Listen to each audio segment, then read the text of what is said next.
Following is the 678th Arizona Racing Commission meeting held on August 13th, 2020. It is being held via Google Meets and or by telephone attendance. I am currently in the office at 1110 West Washington, Suite 450, Phoenix, Arizona 85007, and that is where this recording is being prepared and made. The time is... So would you like to get us going? Yes, sir. Good morning.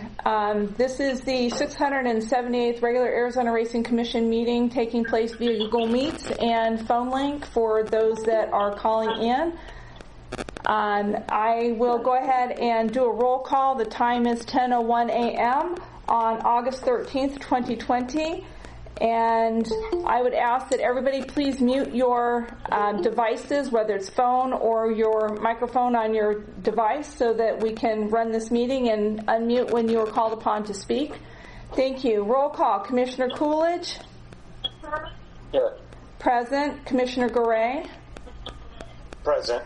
Thank you. Commissioner Hover? Present. Thank you. Commissioner Profiter? Jana, are you there? You'll need to unmute your microphone. Okay, I do not have a response from Ms. Profiter, so we have a quorum. It's 10:02. When she comes in, I will make a notation on the record. So I'm going to hand this over to you, Chair Garay, to go ahead and begin the meeting. All right, thank you. At this point in time, I'd like to call the 678th regular meeting of the Arizona Racing Commission to order. And just so you guys can see, I normally don't use the gavel much, but my wife wanted to make sure I had a gavel, and the only thing she could give me was this meat cleaver. Last night I was hitting it with the business end, and I got called before the stewards for violating house rules. But the stewards went easy on me on that one. Excuse me, Chair Garay, just a little housekeeping. My IT said for people on the phone to hit *6 to mute their phone if they don't have a mute button on their phone. And you would also *6 to unmute to address the commission. So, thank you. I apologize. Go ahead. All right, thank you. And a little more house cleaning. As we return to navigating through the sport of horse racing in the state of Arizona, I would like to remind all that the focus for myself is foremost the integrity of our sport and the welfare and safety of all participants. I want to first also thank the staff who's been busy, even though the commission, we've been out of commission for a few months. I know staff has been very busy during this downtime for the commission, working on safety protocols, continuing that very important work. So I want to thank everyone on staff for a great job. Today's meeting may go a little long, and I see we have right now 112 participants. I have ever seen that many people on a meeting, but I do plan that every hour I'm going to call for a restroom break. And I would just like to remind everyone that if you do partake in the restroom break, that whatever device you're using to call in or participate today, do not take it into the restroom with you, because you may become part of the record in ways you never envisioned. Also, please bear with all of us, as this is new to us. We've never done the meeting this way before. So please bear with us as we navigate through a new way of doing the meeting. And Madam Secretary, I do see Janet has joined us. Yes, sir. Time for Ms. Profiter's joining is 10:04 a.m. Thank you very much. All right, thank you. All right, let's get down to business. We have Section B, Executive Sessions 1, 2, and 3. I'm going to move those to the end of the meeting to right after call to the public, because I doubt anyone really wants to stay around while we go into executive session, come out of executive session, go into executive session, come out multiple times. So we will move those to the end. So now we move on to item C, which is action items, review, discussion, and possible action items on. And the first one is item 1, election of commission officers for 2020. Just a little bit of history for Jana and Holly, who are new to the commission. Normally what the commission rules they had set up, I don't know how many years ago it was, that typically your fifth year when you're coming up on your 5th year being on the commission, that's when you would become chairman, and the person who was up on their 4th year would then become vice chairman. Obviously, right now we have nobody that has a 4th or 5th year. I actually have 8 years. So I'd open it up to Jana, Holly, and Chuck for any discussion, and then we can determine how we want to have our chair and vice chair set for this year.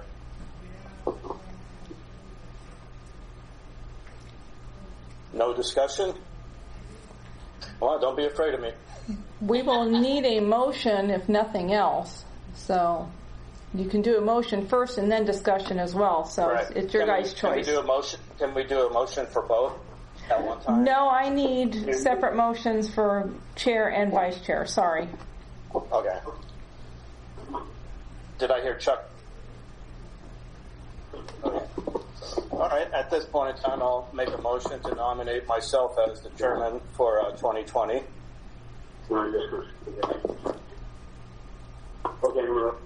Do we have a second to that? I will second that. And that All was those in Ms. favor? Hover. Thank you. All those in favor say aye. Aye. Opposed? Nay. Madam Secretary, please call roll. Thank you. Commissioner Coolidge? Are we having technical... Okay, thank you. Commissioner Coolidge, ayes. Commissioner Garay? Yes. Commissioner Hover? Yes. Commissioner Profiter? Cassie, mine was in. I'm sorry. You're breaking up. Let's try it again. Commissioner Coolidge, you seem to have frozen on the screen. It might require you doing a restart, logging, or going out and coming back into the meeting. If that's okay with Chair Garay, we can hold on for a moment and allow you to do that. That's quite okay. This is a new world we're venturing through. Can you hear me, Mr. Coolidge?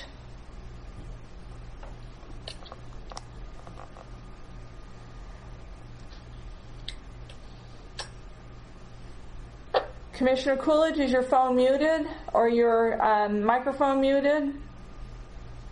Yeah, I'm showing him muted. Okay, I don't... Star six.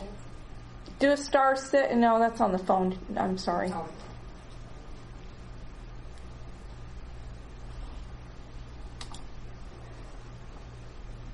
Okay, he has left the meeting, so I believe he's going to come back in. We apologize for the technical difficulties and appreciate your patience. As Chair Gray has said, this is a new process for all of us, and we're trying to make it work. So we're going to put a hold on the voting because I think Commissioner Coolidge had something to say on that, and I just want to make sure that he has the opportunity to speak.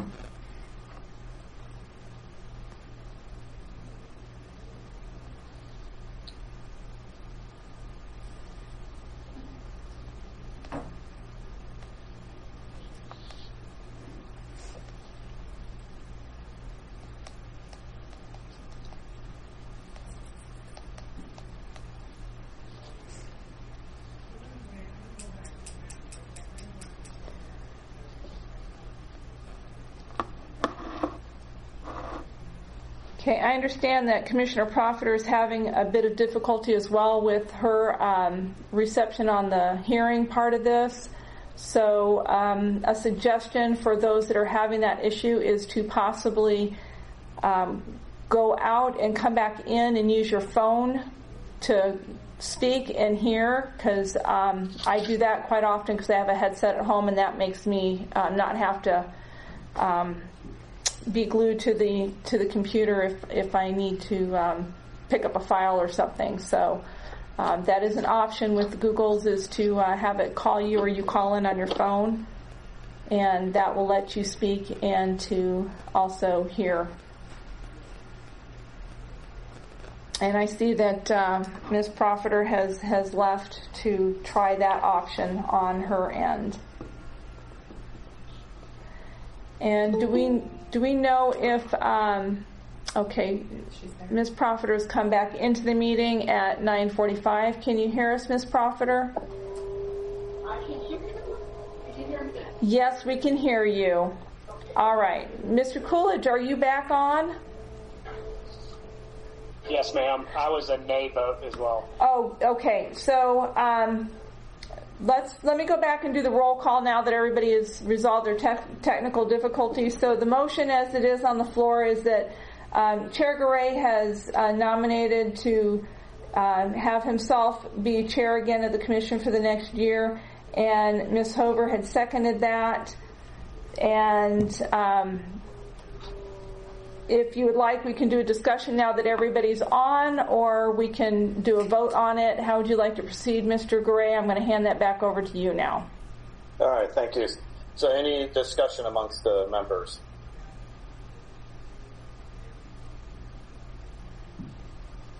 Okay, hearing none, I would ask for the roll vote again. Chuck, are you unmuting or muting your phone? I see you going back and forth on that. I'm just keeping myself muted. Okay. Okay, thank you. The lineup. All right, then I will go ahead and do the roll call, hearing no discussion on this. Commissioner Coolidge? Is this a roll call or a vote? I'm sorry, I'm doing the vote. Nay. Nay. Commissioner Garay? Yes. Commissioner Hover? Yes. Commissioner Profiter?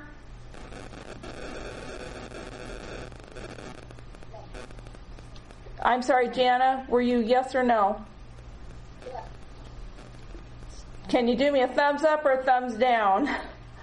Okay, so I have 3 ayes and 1 nay, so the vote or the motion carries, and that means that Commissioner Gray is chair again for. Mr. Irvin, do you realize that you are presenting to our commission? So I'm not sure how to remove you from doing that function. You might want to end that on your end, please. My apologies. No worries, it's all new. All right, so the vote has been taken, and we have Commissioner Garay being the chair again, and I need a motion for or discussion for the vice chair position. Any discussion on that?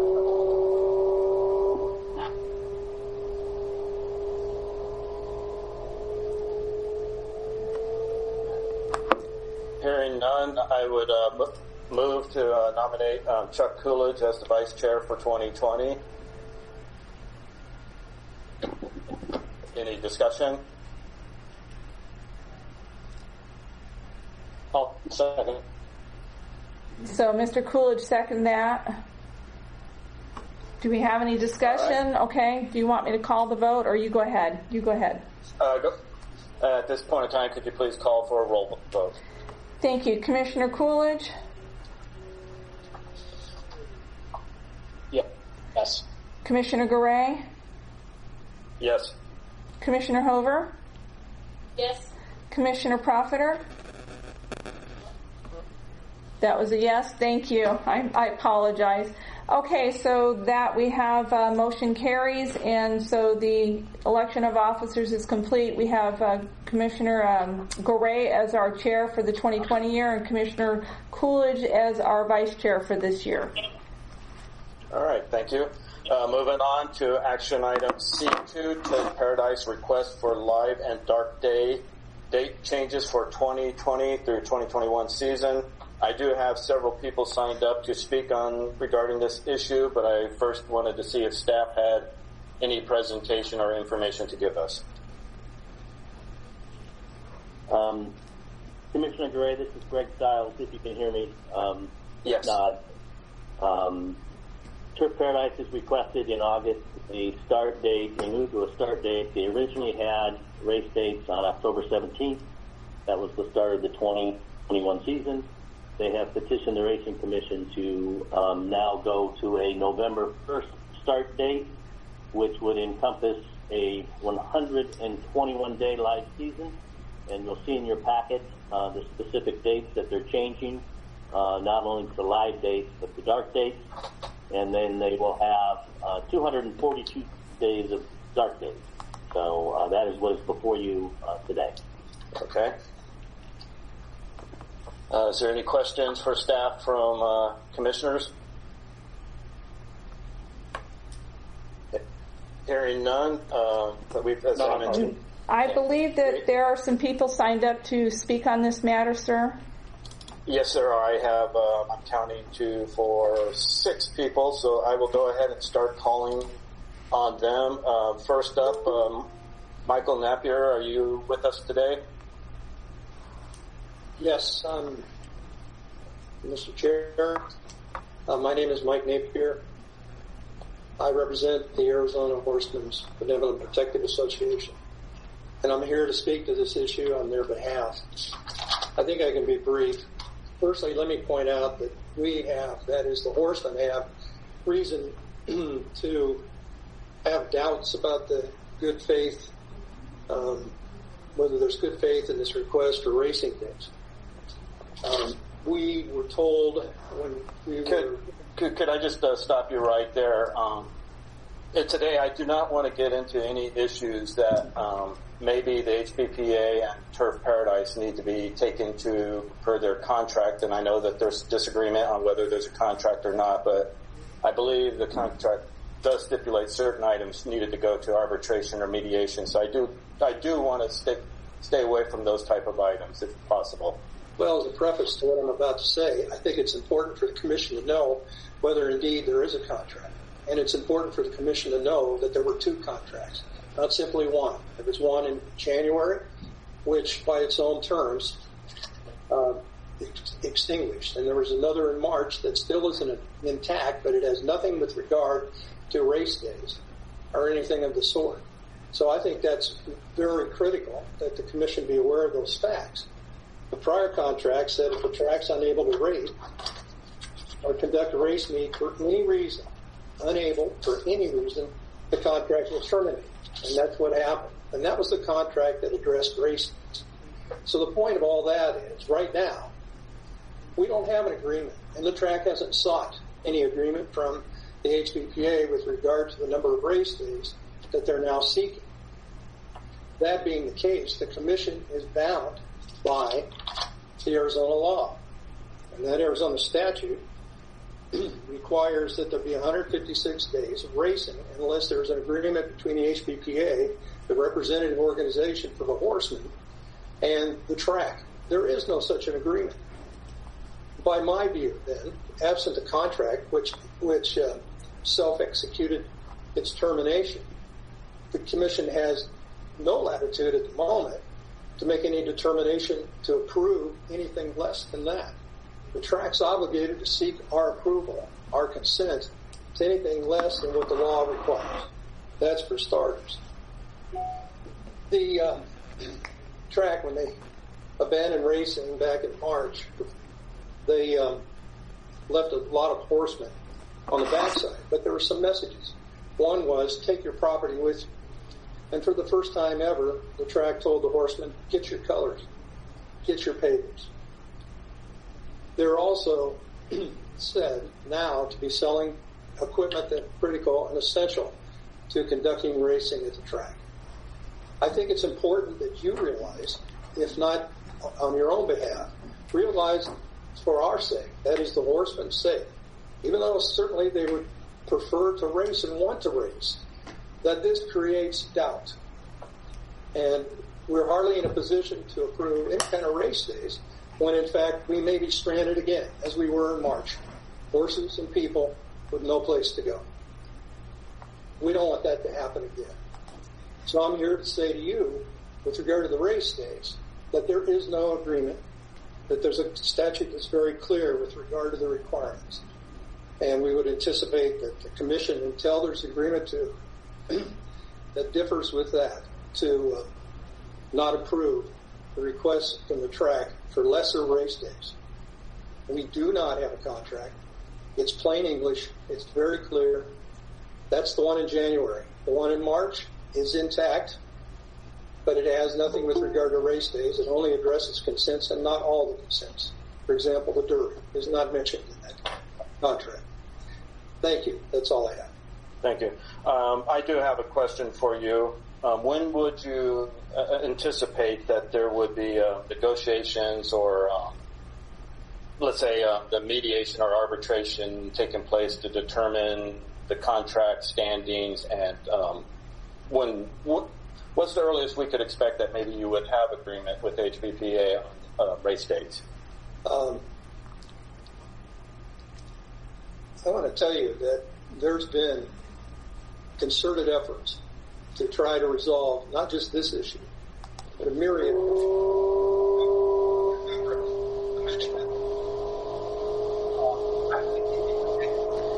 I'm sorry, Mr. Napier, can you hold on a moment, please? We've got some distortion in the background that is preventing us from hearing your comments.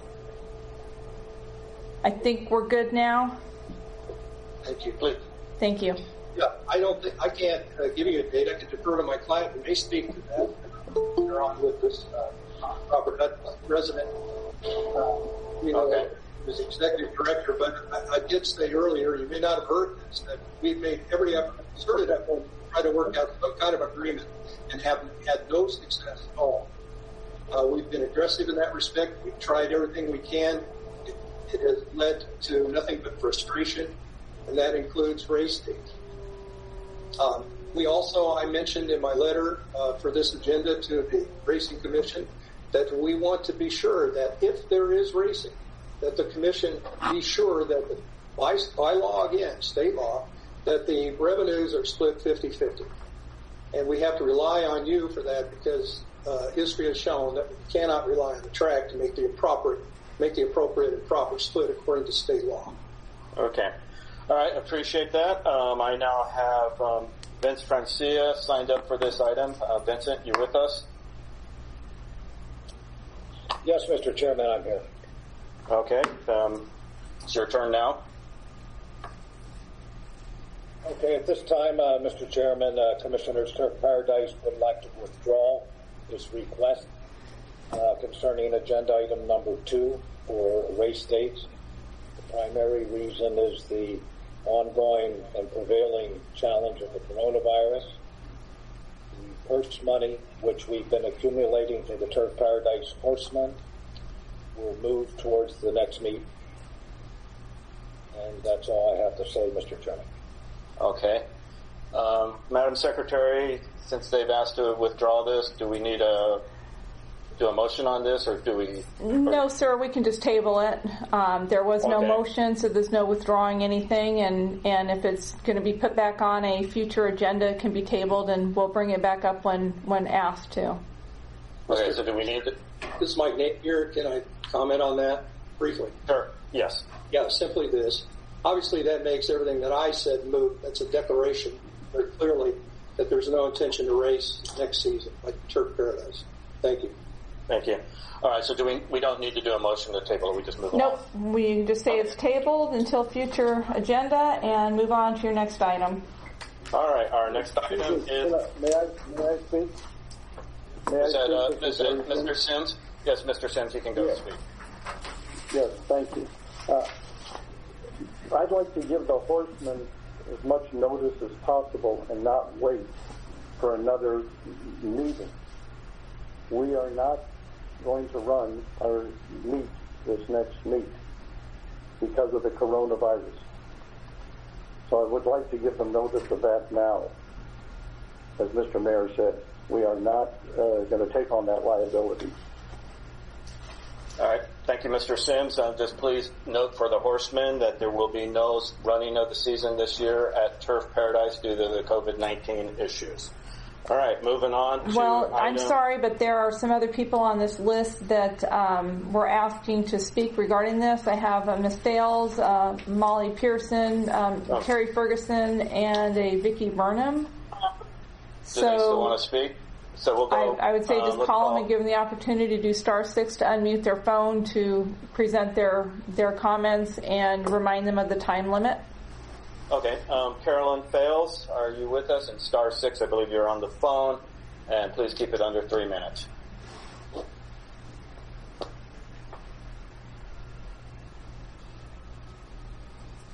Ms. Fales, are you there? All right, not hearing her. We'll move on to Molly Pearson. Are you with us? And you can *6 to unmute your phone. Ms. Pearson? Okay, moving on. Terry Ferguson.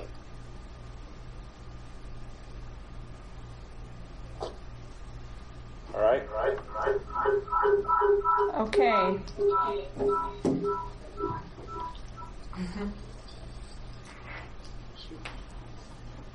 Check. No comment at this time. All right, thank you. And please mute your phone.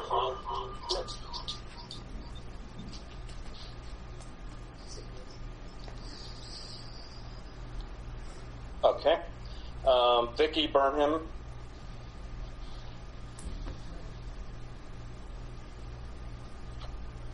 All right. Not hearing Vicki, so we can move on to the next item.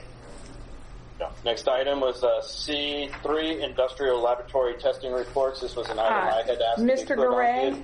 I'm sorry to Yes. interrupt. I just received a text message that, I'm trying to see who this was saying that the Star 6 was not working, and I am not sure who that is.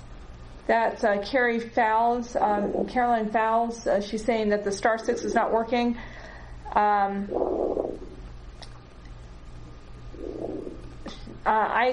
don't know what to tell her. Jason, IT, are you able to unmute her phone?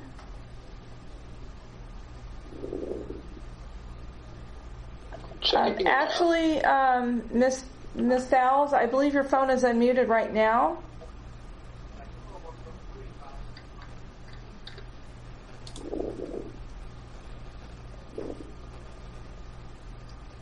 Not working here either. Okay. Well, I've got somebody else saying that they're not being able to unmute either, so I'm not really sure what the situation is with that. What we can do is Ms. Burnham is saying that she is not able to unmute hers either. What I suggest you do is hang up and dial back in and see if that fixes the glitch, unless Jason would like to provide any insight. Excuse me. Yeah, Cassie. Really quickly, everybody. For those who have joined by phone, if you are currently on the phone and you have actually been muted through Google here, you can use *6 to unmute. However, if your phone being dialed in has a mute option, such as pushing mute on your phone, make sure that is unmuted as well. For those who have actually joined us just by computer, you actually have the option to click the turn off microphone button or using Control D. Okay. That is all I have. I will keep monitoring. Thank you. Okay, thank you. And we can, if you would like, afford these people an opportunity to speak in the call to the public, or check with them when we come back from a break if they're logging out and coming back in to see if they are able to access the speaking portion of their connection. Right, I think we will go to wait till call to the public for them if they want to attempt again, and we'll see at that point in time. Okay. All right, moving on again to action item C3, Industrial Laboratories Testing Report. Hello? Okay. Can you hear me? Yes, who's speaking, Yes, please? Kathleen Carmona Dago. So it is not going, we're not going to meet prior or November 27th, I believe was the running date. So looking at 2021 at all. That is correct. My understanding is there will be no meet this year, October or November, through what it normally runs through. I think May. The season will not be until the 21-22 season. All right, thank you. Ma'am, I'm sorry, could I have your last name again, please? Yes, Kathleen Carmona Daigle. CARMONA-DAIGLE.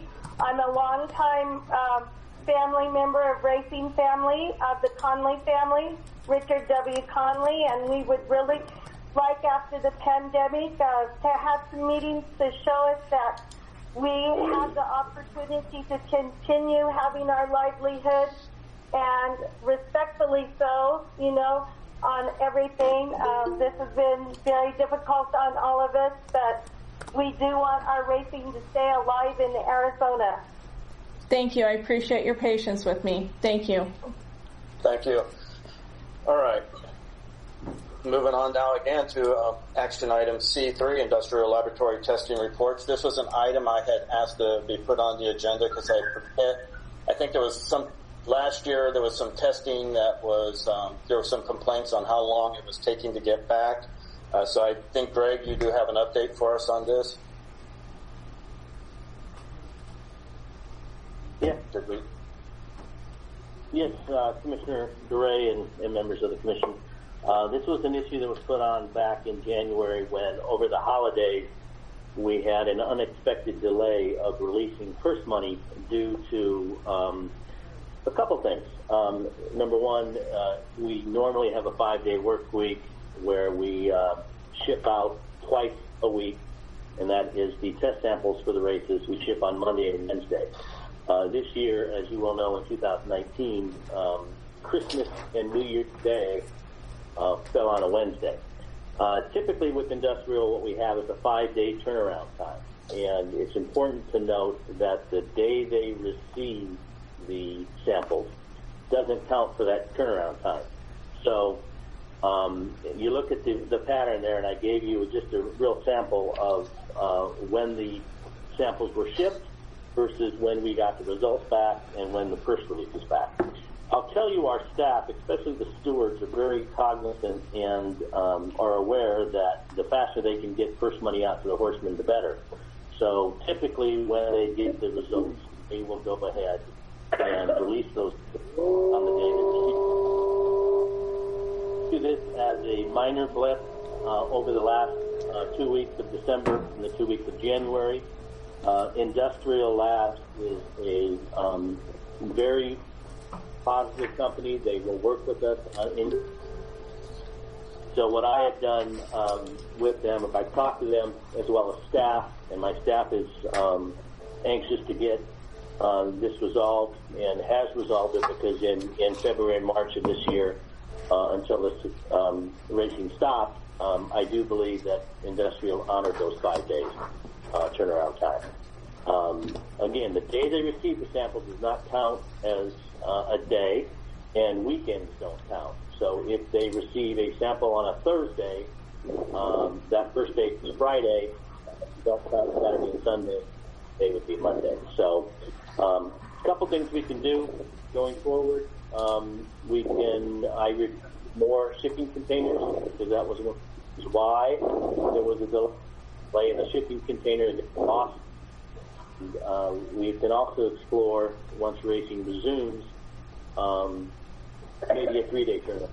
However, that will cost an additional stuff. So that's all I have to say about this, and if there's any questions, I'll be happy to.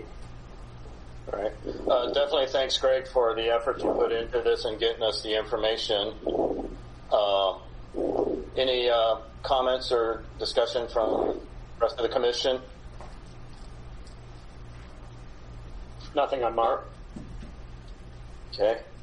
And again, thanks to staff for doing such good work on there. And I think in the future, if we see something like this coming down, maybe just letting the folks involved know that there might be some delays.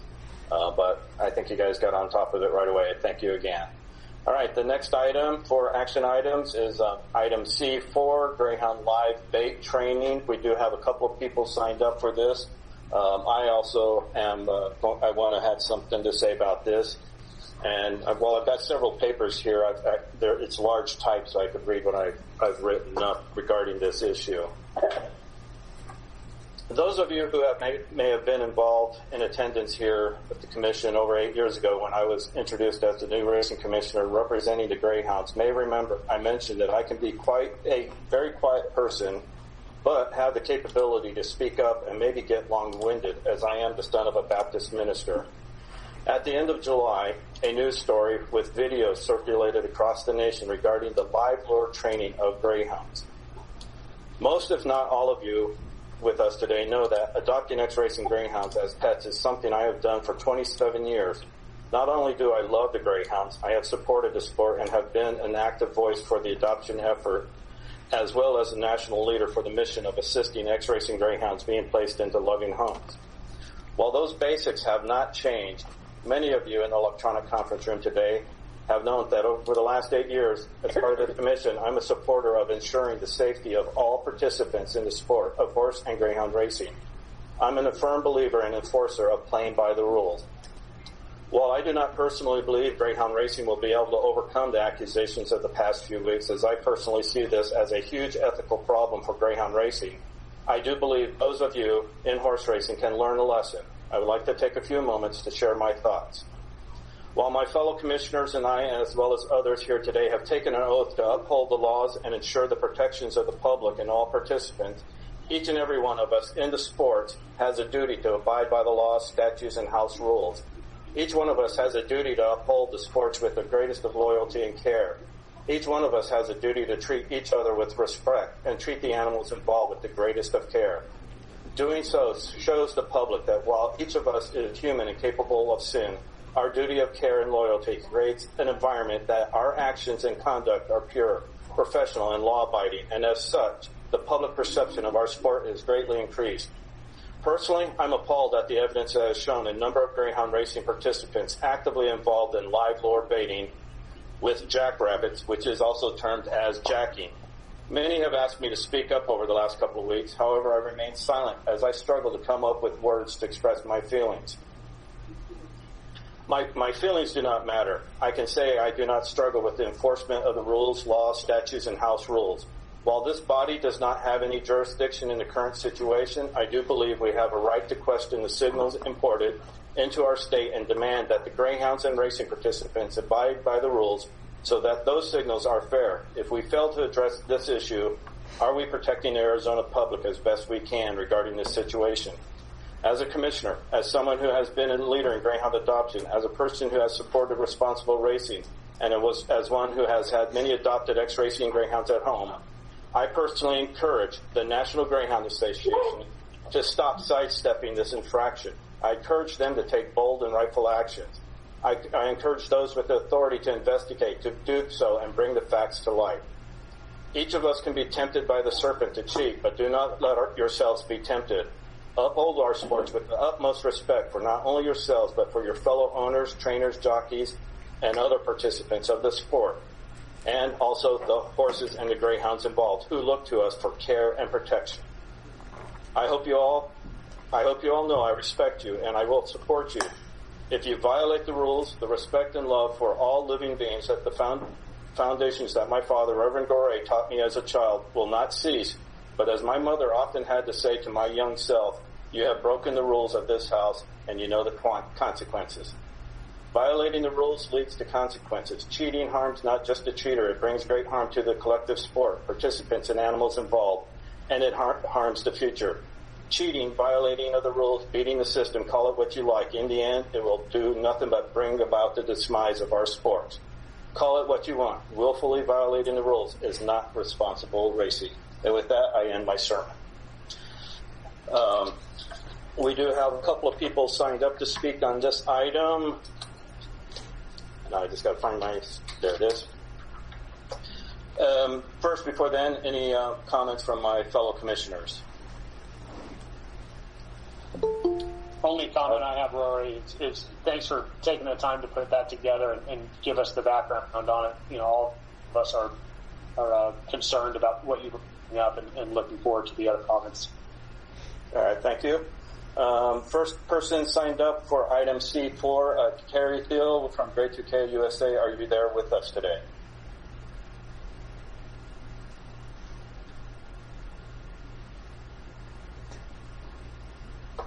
Mr. Thiel, we communicated this morning, and I know that you knew the meeting was starting. Did you need to unmute your mic? There you are. I'm here. I'll defer any time I have to the other speakers, in particular Christine Dorchak, who I know has prepared some comments for the commission on this. But I'm grateful to you, Commissioner, and to all of you for addressing this issue. So thank you for that. All right. With that said, Christine, are you there with us? You'll need to unmute your phone. Either *6 or the mute button on your device. Can you hear me now? Yes, ma'am. Yes. Okay, wonderful. Thank you, Mr. Chair and members of the Commission. I'm honored to speak with you today on the subject of live lure training. This spring, my organization, Grade 2K USA, discovered evidence of live lure training at greyhound farms in 3 states. Nationally recognized and long-standing greyhound breeders, including Ursula Abby O'Donnell of Kansas, Tori Shepard of Texas, and Wes Parvin of Oklahoma, all with clients in multiple states, were some of the participants that we filmed. Together and separately, their dogs are running at all the tracks from which Arizona currently obtains a simulcast signal.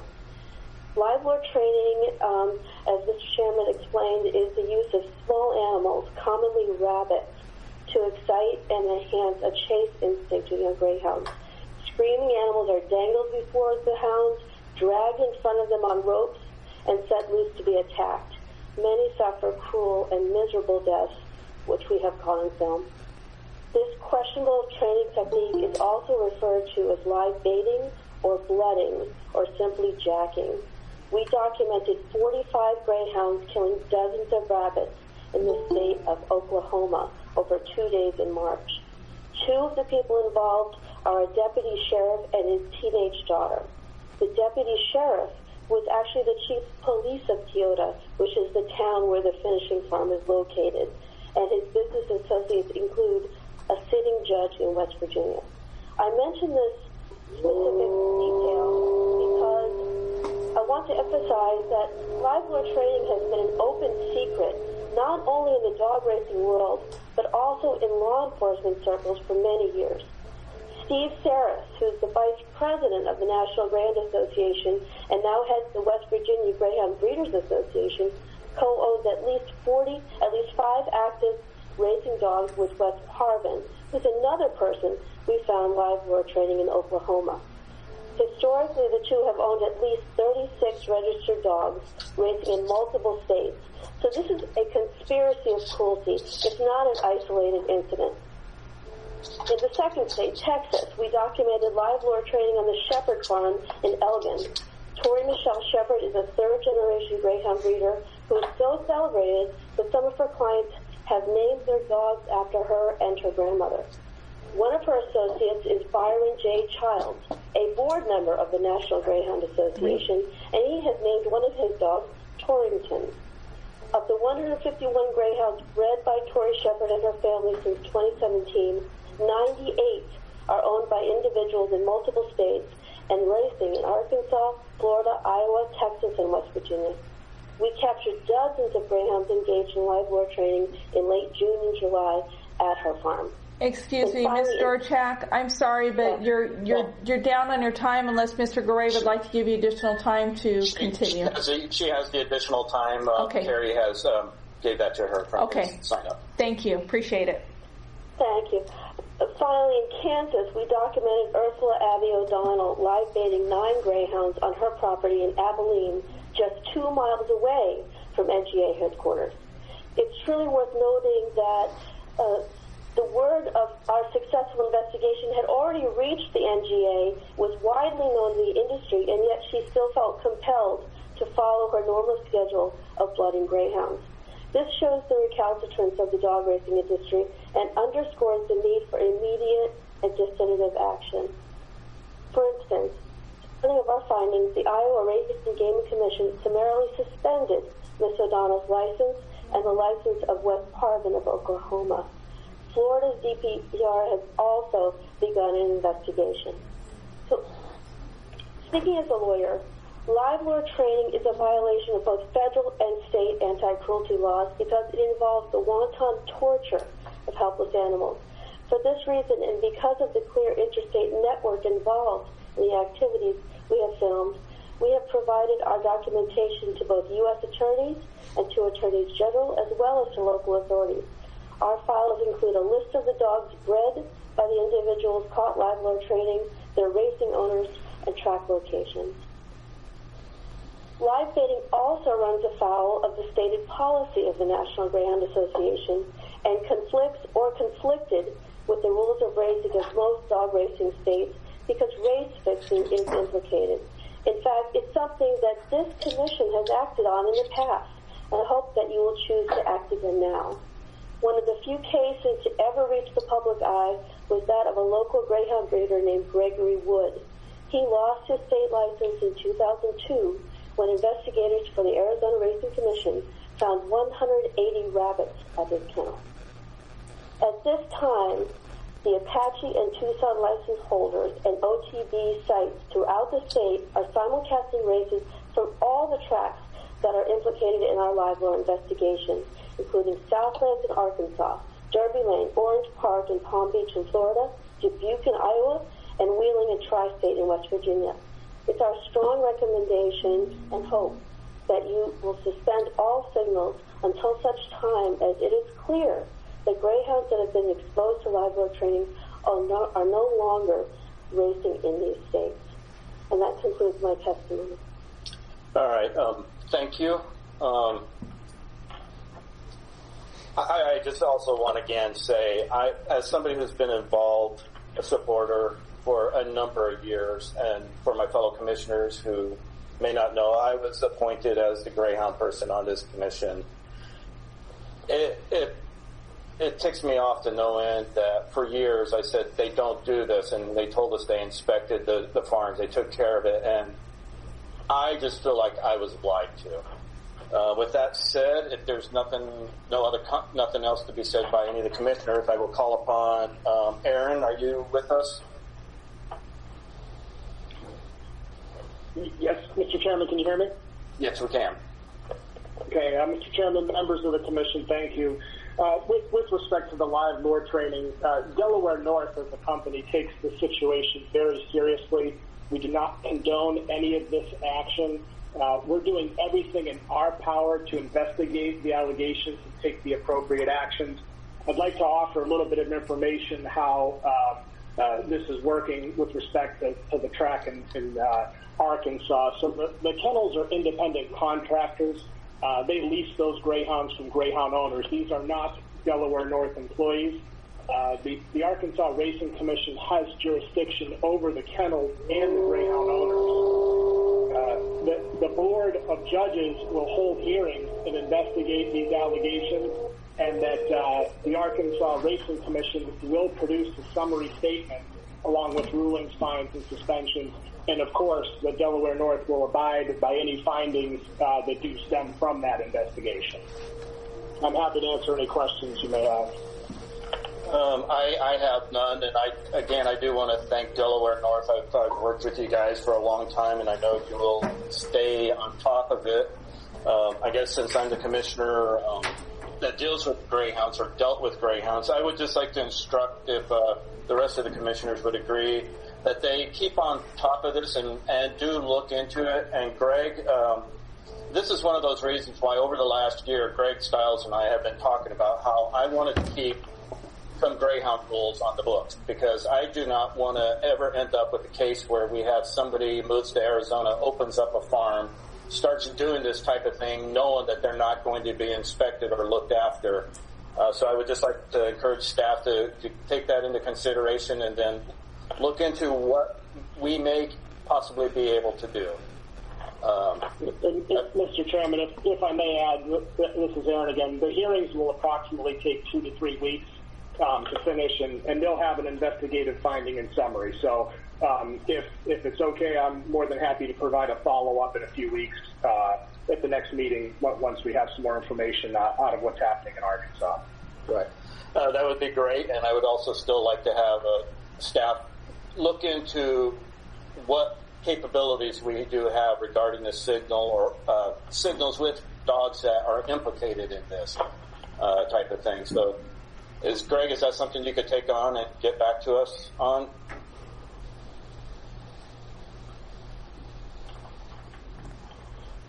Yes, I can go ahead and tackle this. All right, I do appreciate it. Again, this is, for me, it's just painful that this has happened, but I'm glad it has been brought to light, and hopefully all those involved will do the right thing and take the appropriate action. I see that it's 10:50 right now, and we're going to be moving on. Actually, we can do the next item because it won't take that long, even though it looks like it deals with the lawyers.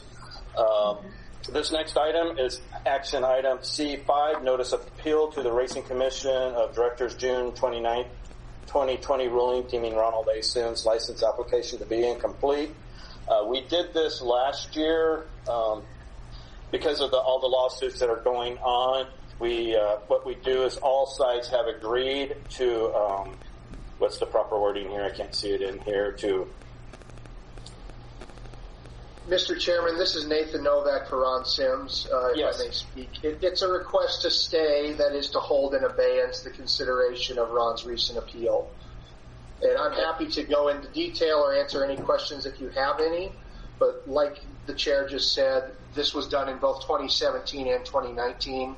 The department and Mr. Sims have stipulated to essentially an identical order as to what was entered the last two cycles, and we would request the same is done today. Any questions from fellow commissioners? Hearing none, I would entertain a motion regarding C5.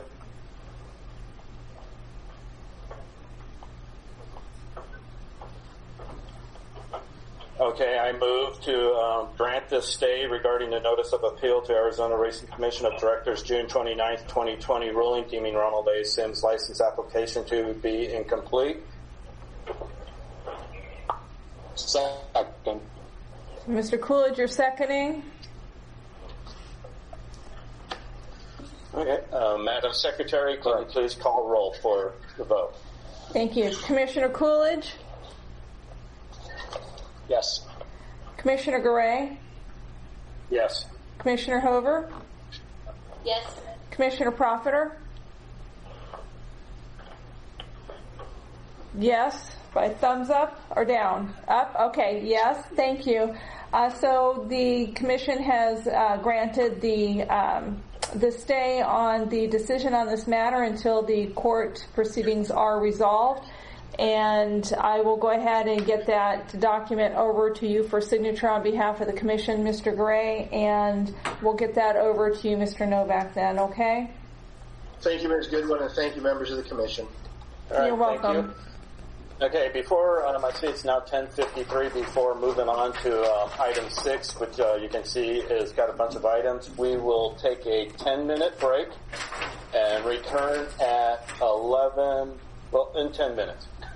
Okay, well, 11:03 then, and are we going to make a motion on that, or just pause? I move to go take a 10-minute break. Thank you. And that would be Ms. Hover seconding. Okay, Commissioner Coolidge? Yes. Thank you. Commissioner Gray? Yes. Commissioner Hover, excuse me. Yes. Commissioner Profiter?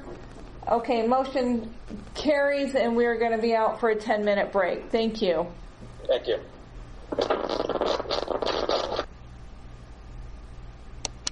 We are recessed at 10:53 a.m. Okay, I have our recording device going for the audio, and it is 11:04 a.m. now. So this is Commission Chair Cassie Goodwin. If you would like, I'll go ahead and do the roll call and then hand it back over to you. Yes, please. Thank you. Commissioner Coolidge? Present. Thank you. Commissioner Garay? Present. Thank you. Commissioner Hover? Present. Thank you. Commissioner Profiter? Present. Thank you. All right, we have a full quorum. Everybody's on, and as I said, it is 11:04, and I'm going to hand this back over to our chair, Commissioner Garay. Thank you very much. All right, thank you. And I've had several people texting me and emailing me wondering why they're not seeing any greyhounds walking up to me and all that. They're off at the home. I'm in a separate building, which I use as my office, so there is no greyhounds in here. You will not see any walking up, sticking their heads in here. All right, with that, we have item 6, which is simulcast agreements pursuant to Arizona Statute 5-12, and the section dealing with this item is U. And First of all, I guess I will ask staff, was there any concerns or anything we need to know about any of the items under A 1 through 13?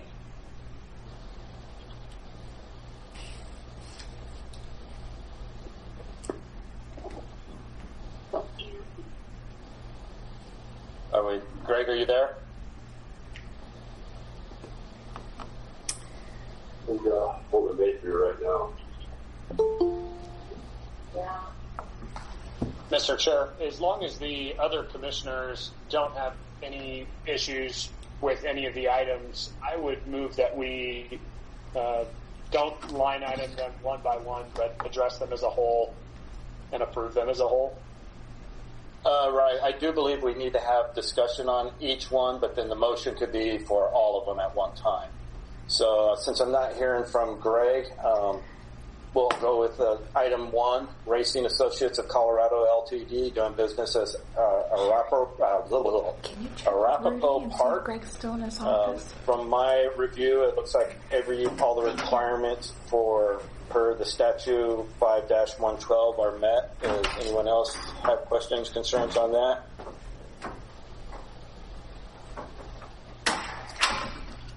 Okay, here. Commissioner, Chair Gray, this is Kelly Wagner. As you're going through, I would just advise to make sure that in your discussion you are looking at the requirements in 5112U and making sure that the discussion includes the elements of that particular subsection when you're talking about each contract. Okay. And I believe for Racing Associates, of course I don't have that one in front of me, but I do remember seeing that it did have the agreement was to all the permittees and OTBs, and it was complete, does not contain any, or it contains all the necessary information, and there was no other concerns from the department, and none that I saw. I don't know, was there anyone else have anything? All right. Hearing none on that, we can move on to A2, which is P&K Ohio LLC, doing business as Belterra Park, Cincinnati. I do believe, looking at their paperwork, so I saw everything. The OTB is signed to all the permittees per statute, and the agreements are complete, and all the required agreements are in place as well. Is there any other discussion, concerns regarding A2? All right, moving on. A3, Churchill Downs, Inc., Arlington Park, Canterbury Park, Churchill Downs, Fairgrounds, Louisiana Downs, Indiana Grand Racing and Casino, Oakland Park, Presque Isle Downs, and Turfway Park. It looked like everything is in place there as far as the signal being provided to each permittee and OTBs. It contained all the required information, required all the agreements. Anything from other commissioners regarding that?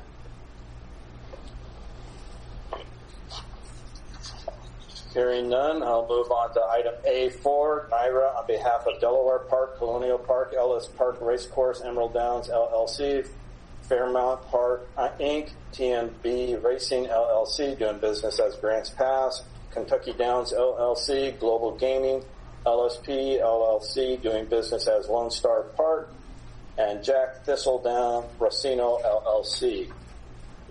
All the paperwork looked to be in order, that the permittees and the OTBs were going to all the agreements that are required per statute were in place. Was there any questions, concerns from fellow commissioners? Okay, hearing none, we'll move on to A5, Delta Downs Racetrack, Casino, and Hotel, Evangeline Downs Racetrack, Casino, and Hotel. From reviewing the paperwork, all the OTBs and permittees, simulcast was being provided to all. All the paperwork and agreements seem to be in place per statute. Is there any discussion or comments from fellow commissioners regarding that item? Okay. Hearing none, I will move on to A6, Fair Meadows. I'm going to have to take a speech class. It seems to be, from looking at the paperwork earlier in the week, all the permittees and OTBs. It's going to everyone as per statute. There was all the paperwork was and all the agreements were in order. Any further comments from fellow commissioners regarding this one? All right, now we'll move on to 7. Fauner Park. For reviewing the paperwork, it did all the signals going to all the permittee and OTBs. All the required agreements are in place. Any comments from fellow commissioners regarding this item?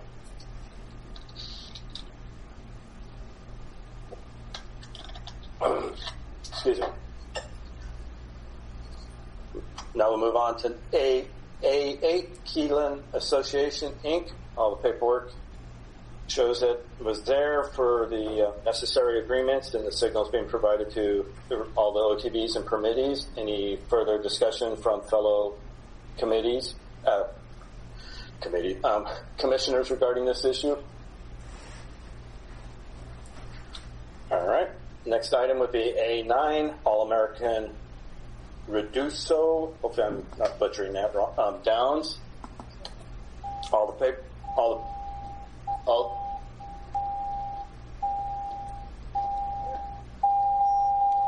Somebody needs to mute. Can we mute Stacy Campo? There we go.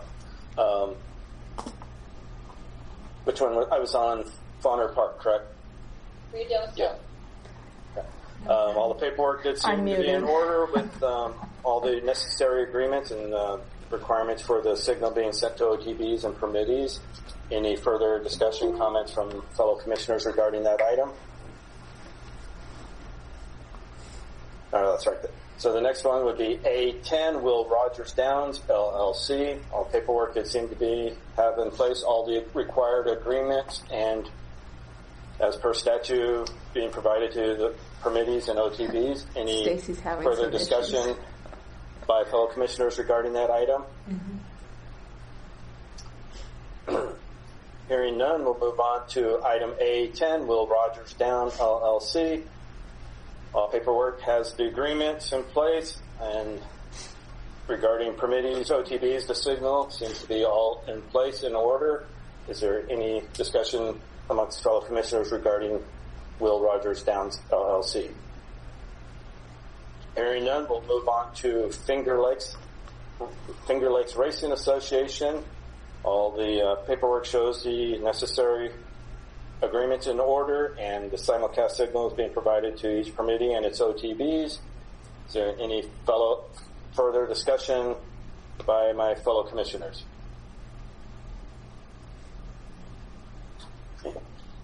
Hearing none, we'll move on to item A12, Hastings Entertainment, Inc., or Hastings Park. All the paperwork showed required agreements in place, and signals are being provided to permittees and OTBs in Arizona. Is there any further discussion amongst my fellow commissioners regarding this issue? Last one. Hearing none, we'll move on to item A13, Woodbine Entertainment Group, Woodbine, Fort Erie. All the paperwork shows the necessary agreements in place, and signals are going to each permittee and its OTBs. Is there any further discussion regarding that item? And that was the last one, before taking on any motion regarding this item, I believe I had a couple of people signed up to speak on it. Just bear with me as I go through the list here. Yes, Tom or Dave Arthur had signed up for this. Are either one of you with us today?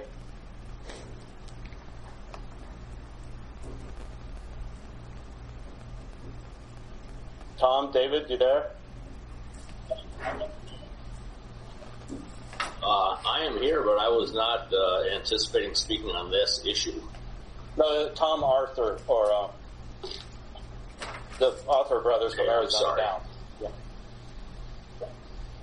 Okay, pardon me. No problem. Can you hear us now? Yes, now we have you. Can you hear us now? Hello. You're doing a great job so far. Thank you. Thank you. You want to report on our track? No, when I indicated to Kathy that if there was any questions of us on this agenda item, we'd be glad to speak, but it doesn't appear that there are any questions of us, so we don't need to say anything except that we support the motion to approve these contracts. Okay. Thank you. All right. Any discussion further discussion regarding A1 through A13?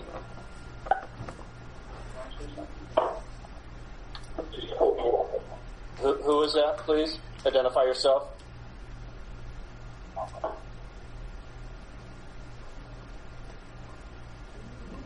Okay, I guess they were addressing us. Okay, there's no further discussion amongst the commission regarding this item. I would entertain a motion for A1 through 13.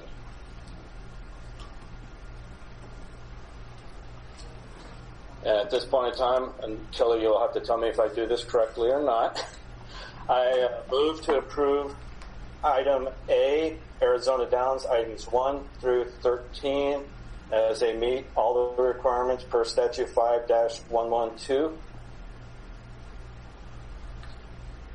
And Chair, just to clarify, that is C6A1 through 13, so that it's clear.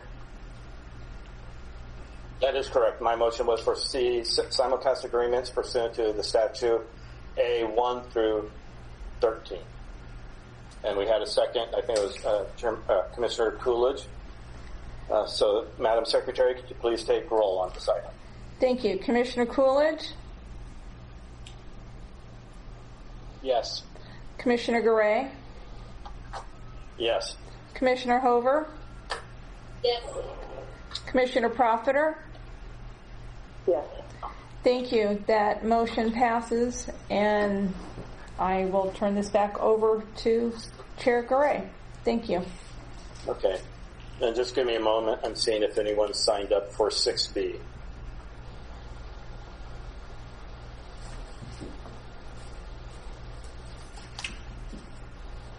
Okay. All right. We're now moving on to item 6B, which is dealing with the Turf Paradise signals. And the first one up is B1 Racing Associates of Colorado, LTD, doing business as Arapahoe Park. Myself reviewing the paperwork, all seems to be in order, all the required agreements and signal being provided to all the permittees and OTBs. Is there any further discussion amongst fellow commissioners regarding that item? Okay, hearing none. The next item is item 2, NYRA, and just for my new commissioners, NYRA is New York Racing Association, so oftentimes you'll hear them just call it NYRA. Aqueduct Racetrack, Belmont Park, and Saratoga Race Course. Reviewing the paperwork myself, all the paperwork for required agreements seem to be in place, and signals being provided to all the required permittees and OTBs. Any further discussion, comments from commissioners regarding that item? Okay. The next item is B3, PNK Ohio LLC, doing business as Belterra Park, Cincinnati. All the paperwork seems to have all the required agreements, and signals going to permittees and OTBs as required per statute. Any further comments from fellow commissioners regarding this item? All right. Item B4, NYRA, Delaware Park Racing, Colonial Downs, Delta Downs, Ellis Park, Emerald Downs, Evangeline Downs, Fairmont Park, Thistledown, Kentucky Downs, Grants Pass. All the paperwork seem to have the necessary agreements in place, and signals being sent to the required permittees and OTBs as per statute. Any further comments from fellow commissioners regarding that issue? All right. Hearing none, we'll move on to B5, Fair Meadows. all the required paperwork has the necessary agreements and signals being sent to each committee and its OTBs. Is there any further discussion needed amongst the commission regarding that item? All right, hearing none, we'll move on to B6, Bonner Park. All the paperwork has all the necessary agreements have been turned in, and the signal is being sent to each committee and OTBs. Is there any further discussion amongst the commission regarding that item? All right, hearing none, we'll move on to B7, Woodbine Entertainment Group, Woodbine Fort Erie. Paperwork seems to be, all the paperwork is in order with the agreements required, and signals being sent to each committee and its OTBs. Is there any further discussion amongst the commission regarding this item? All right. Hearing none, we will move on to item B8, Naira Global Gaming LSP, LLC, doing business as Lone Star Park. Paperwork seems to be in, all the paperwork is in order. It contains all the required agreements, and signal is being sent to each committee and OTBs. Is there any further discussion amongst commission regarding that item? All right. Moving on to item B9, Harrah's Bossier and City Investment Company, LLC, doing business as Harrah's Louisiana Downs. Paperwork is, all the agreements are in place, and each signal is going to the committees and OTBs. Is there any further discussion amongst commission regarding that item?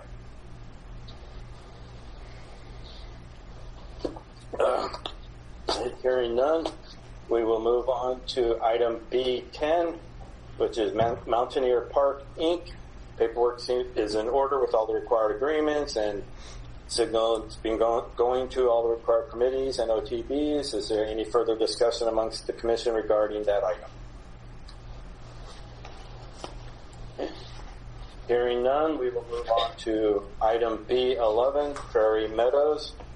Paperwork, all the required agreements are in place, and the signal is going to the required committees and OTBs. Is there any further discussion amongst commission regarding this issue? And hearing none, we will move on to item B12, Remington Park. Paperwork has all the necessary agreements, and the signals are going to each committee and OTBs. Is there any further discussion amongst our commission regarding that item? Okay, hearing none, we will move on to item B13, All American Reduso Downs. All the required agreements are in place, and the committee signals going to all the committees and OTBs. As per statute, is there any further discussion amongst the commission regarding this item? Okay, hearing none, we will move on to item B14, Will Rogers Downs, LLC. And all the agreements seem to be in place, and the signal seems to be going to all the committees and OTBs. Is there any further discussion amongst our commission regarding this item? All right, and before we move on to the next item, I don't know if our IT, I think Stacy had planned to leave, I don't know, but all I keep seeing, I think Stacy Campo looks like she's doing work in the barn or something, and I don't think she realizes she might still have her phone camera or something on, so, but maybe she was listening. Okay. All right. So the next item would be B15, Finger Lakes Racing Association. All of agreements are in place, and signals are going to each committee and the OTBs. Is there any further discussion amongst the commission regarding that item? Hearing none, we will move on to item B16, Hastings Entertainment, Inc., Hastings Park. All the agreements seem to be in place, and committees, and the signal is going to each committee and its OTBs. Is there any further discussion amongst the commission regarding this item? All right. Now we'll move on to item B17, Churchill Downs Inc., Presque Isle Downs. Is there all the paperwork required agreements are in place and the signals are going to each permittee and its OTBs? Is there any further discussion regarding this item amongst the commission? Okay, good. We're done with all of those. Before we have some further commission discussion, there was some folks that signed up for this item. That was 6B. I know Dave Johnson, you had signed up to speak regarding 6B. Did you still need to speak? No, in my request to speak, it was only if necessary, so we're fine. Okay. And would Vince need to speak, or we're good?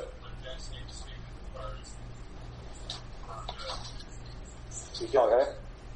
All right, Michael. Okay. We're good, Mr. Chairman. Thanks for asking. All right, thank you.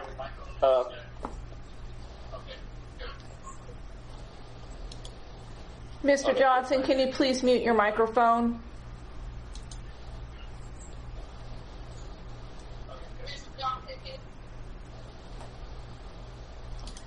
Thank you.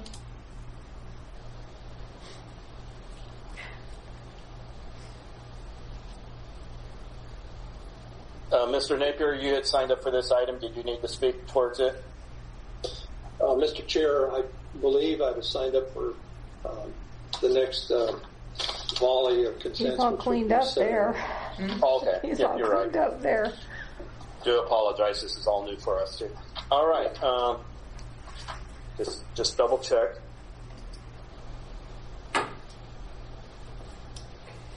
I'm not seeing anything further. Okay, we would at this point in time discussion amongst the commission regarding this item. Hearing none, I would entertain a motion for item 6, simulcast agreements pursuant to the statute.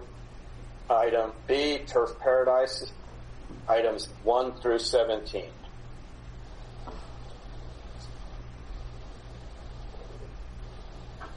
Second. Now, there has been a motion, so at this time I will go ahead and move to approve item 6, simulcast agreements pursuant to statute.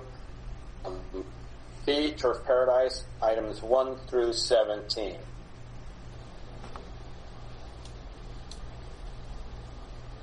And so I'm just looking at Kelly to see if she likes it. Okay, we have a motion and a second. I didn't want to give it to you again, but I'll second it again. All right, Madam Secretary, you could please call roll for a vote on this. Thank you. Commissioner Coolidge? Yes. Commissioner Gray? Yes. Commissioner Hover? Yes. Commissioner Profiter? Yes. Thank you. Motion carries. These contracts are approved. All right. Now moving on to item 7. And simulcast horse racing import signals pursuant to the Interstate Horsemen's Act, Section 3004A3. This is where it gets dicey. We would move to item A, Arizona Downs, and they have 35 items on here. So we will address them one at a time. And this is, we're just approving their dates, correct?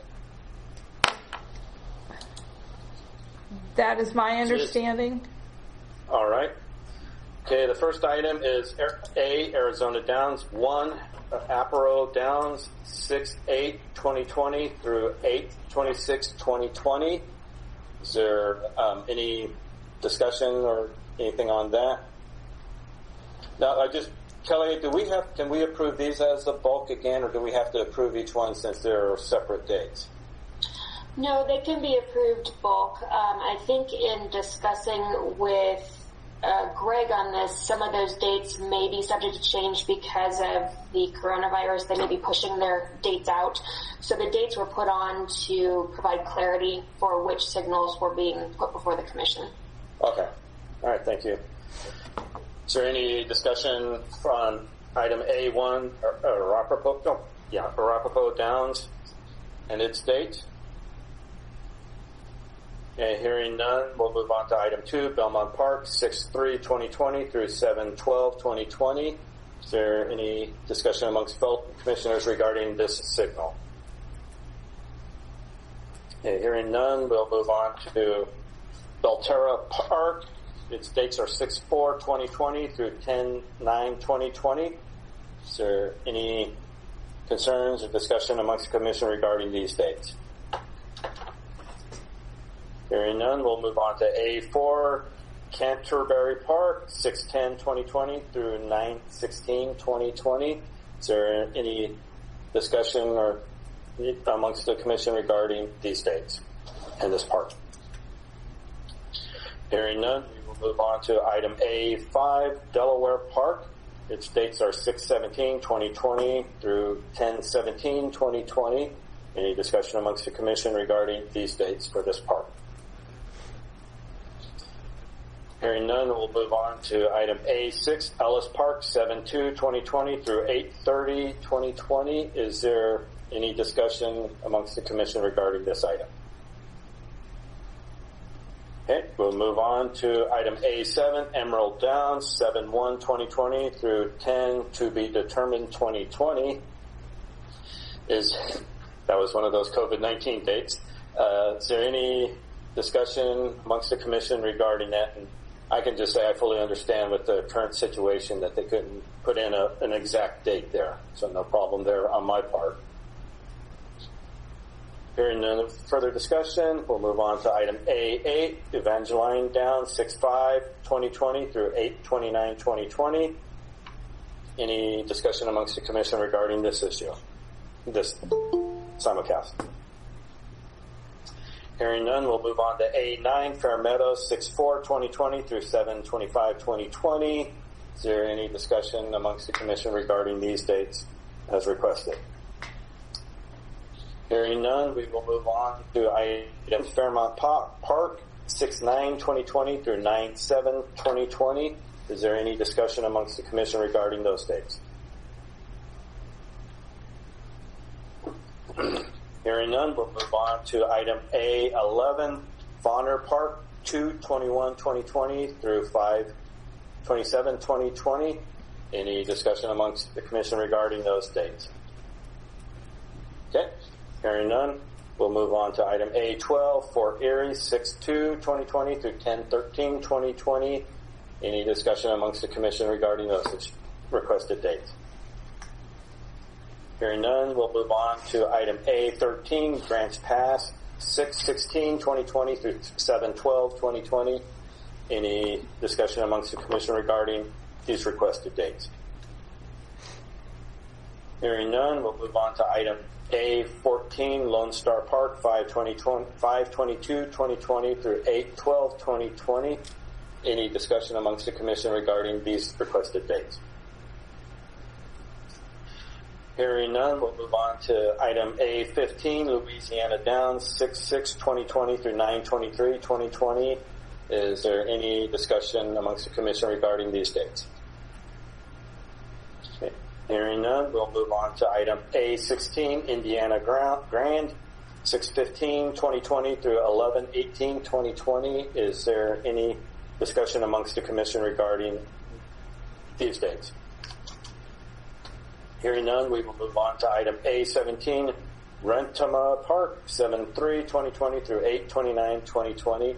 Is there any discussion amongst the commission regarding these requested dates? Hearing none, we will move on to item A18, Reduso, 5/22/2020 through 9/7/2020. Is there any discussion amongst the commission regarding these dates? Hearing none, we will move on to item A19, Thistle Downs, 6/19/2020, 10/21/2020. Is there any discussion amongst the commission regarding these dates? Hearing none, we'll move on to item A20, Woodbine 6/6/2020 through 12/13/2020. Any discussion amongst the commission regarding these dates? Hearing none, we will move on to item A21, Arlington Park 7/30/2020 through 9/26/2020. Any discussion amongst the commission regarding these dates? Hearing none, we'll move on to item A22, Colonial Dump 8/2/2020 through 9/1/2020. Is there any discussion amongst the commission regarding these dates? Hearing none, we will move on to item A23, Finger Lakes Racing Association. The dates are 7/20/2020 through 11/26/2020. Excuse me. Is there any discussion amongst the commission regarding these dates? All right, hearing none, we will move on to item A24 regarding Hastings Park 7/20/2020 through 9/27/2020. Is there any discussion amongst the commission regarding these dates? Hearing none, we move on to item A25, Presque Isle Downs, and dates are 7/27/2020 through 10/22/2020. Is there any discussion amongst the commission regarding these dates? Hearing none, we'll move on to item A26, Saratoga 7/15/2020, 10/7/2020. Any discussion amongst the commission regarding these dates? Hearing none, we'll move on to A27, Remington Park. The dates are 8/21/2020 through 12/20/2020. Any discussion amongst the commission regarding these dates? Hearing none, we'll move on to A28, Churchill Downs, 9/1/2020 through 9/27/2020. Is there any discussion amongst the commission regarding these dates? Hearing none, we'll move on to A29, Kentucky Downs, 9/7/2020 through 9/16/2020. Is there any discussion amongst the commission regarding these dates? Hearing none, we'll move on to A30, Will Rogers Downs, and the dates are 9/12/2020 through 11/14/2020. Any discussion amongst the commission regarding these dates? Hearing none, we will move on to A31, Delta Downs, 6/10/2020 through 10/17/2020. Is there any discussion amongst the commission regarding these dates? Hearing none, we'll move on to A32, Mountaineer Park. Dates are 5/31/2020 through 12/02/2020. Is there any discussion amongst the commission regarding these dates? Hearing none, we will move on to item A33, Prairie Meadows, 6/19/2020 through 10/10/2020. Is there any discussion amongst the commission regarding these dates? Hearing none, we will move on to A34, Downs at Albuquerque, 8/8/2020 through 10/24/2020. Is there any discussion amongst the commission regarding these dates?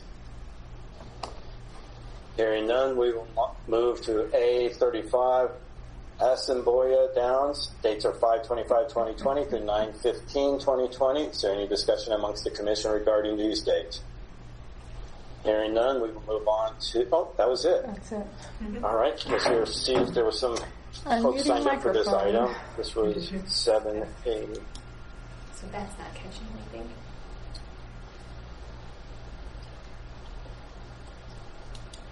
And I just saw the Arthur brothers signed up for 7A, but I'm guessing, Tom, didn't you guys verify that it was just to answer questions? Yep. Not hearing that. Yeah, we have nothing to add. It's just, we encourage you to vote yes. Okay. Any discussion amongst the commission regarding agenda item 7, simulcast horse racing and port signals pursuant to the Interstate Horsemen's Section Act 3004A3, and it was A, Arizona Downs, items 1 through 35. Mr. Chair, this is Mike Napier. I am signed up for this. Okay. I'm sorry. That's all right. You got... Okay. As the commission is aware, the HPPA signed a number of consents as a prelude to the commission providing their own consents, which is the procedure. that we use for import of the signals as well as export. I'll say this, that the question of receiving signals with no live racing aside for the moment, the dates that are requested on your agenda are 9/1 to 9/27/2020. What was approved by the Horsemen is 9/16 to 10/1. So you have a kind of an overlap, a partial approval, which would be from 9/16 to 9/27. The Horsemen have not approved prior to 9/16. It is the fact that the Derby is going to be run on 9/5/2020. So that's a consent that still needs to be secured from the Horsemen before the Commission should act on that consent. Secondly, with regard to 27 Remington, that's not included in the consents that were provided in the March contract with the track. So consent still is required in that respect. That's it, Mr. Chair. Okay, so it was item 27 that is, you're saying the HPPA has not approved, and what was the other item? 28. 28. Oh, 27 and 28, okay. Very yes. Good. All right. Mr. Dave Johnson, did you have anything to add on this one item, or? This isn't Dave Johnson. This would be okay. Author, the Author Brothers, Arizona Downs. Author Brothers, did you have anything else to add? Am I unmuted now? Yes, you are. We did not know about the Horseman's position on this. Will there be an opportunity for the Commission to meet before the Kentucky Derby to clear up whether or not we finally obtained HPPA's permission, or how do they propose to take care of this? Maybe Mr. Napier can fill us in. I'll leave that up to you, Mr. Chair. Well, I'm just kind of looking at what date is the Kentucky Derby this year? September 5th. September 5th? Yes. The next scheduled meeting is the 13th, if I believe correctly. Or maybe it's the 10th, I'm sorry. It's been a while, I'm out of sync. It would be September 10th. So that would be 5 days after the Kentucky Derby. So that's good. It would require you guys to get something done here pretty quickly, and I think for us, this would not be an emergency meeting requirement. It would be a special meeting, which I think takes, I don't know how much time we have to give notice on a special meeting. Can the Commission approve it today, subject to receiving written notification from HPPA or Mr. Napier that after discussions with Arizona Downs, they have given their approval? I do believe we could stipulate that in the motion, provided that the department gets that written approval, and that if they do not get it by the Kentucky date timeline, then the signal would be cut off. There's also that our consents only run through the end of the year, of course. And beginning next year, everybody's going to have to embrace the issue of whether or not you can import any signal without live racing. Correct. And I think all the dates we had right now on item 7A, 1 through 35, I did not see anything that goes into next year. That's correct, Mr. Chair. Okay. What was the issue with respect to Remington? That it wasn't included in the consents that we provided in the March contract with Turf Paradise. Yeah, I don't have those in front of me, but could we have the same agreement that the Remington signal is approved conditionally, subject to getting written notification to the Commission that HPPA has granted its approval? That is correct. It would be for item 27, which is Remington Park, and item 28, which is Churchill Downs, would need to be conditionally approved upon written approval. Otherwise, the signal would not be shown. Okay. Excuse me, Chair Garay. Dave Johnson with Turf Paradise has asked to be recognized and speak on this matter. It's your call. Dave Johnson, you've got the floor.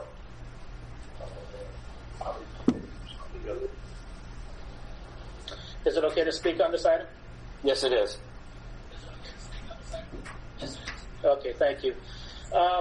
There's just a couple things that I would like to point out and make sure that everybody is aware of. First of all, like Greg said, these dates would be subject to change because of coronavirus. That was already mentioned by Greg Stiles.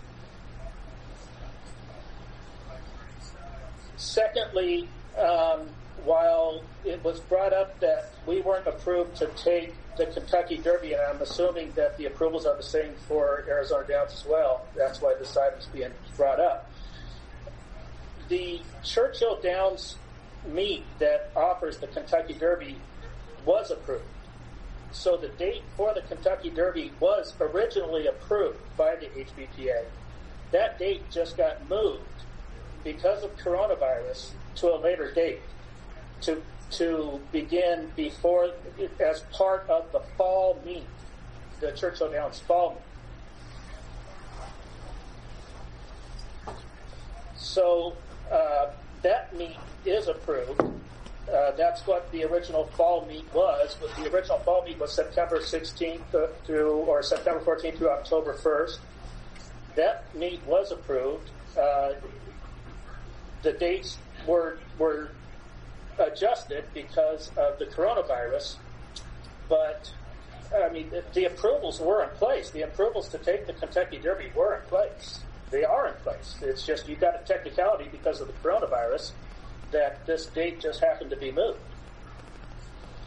But they fell in a range that were already approved by the HBPA. So I would just like to point that out. All right. Regarding that information, I do have... Was there somebody's... Yes. This is Jerry Sims. Yes, Mr. Sims. I'd just like to reiterate what Dave just said. These dates have been approved. This is just further evidence of the horsemen being difficult.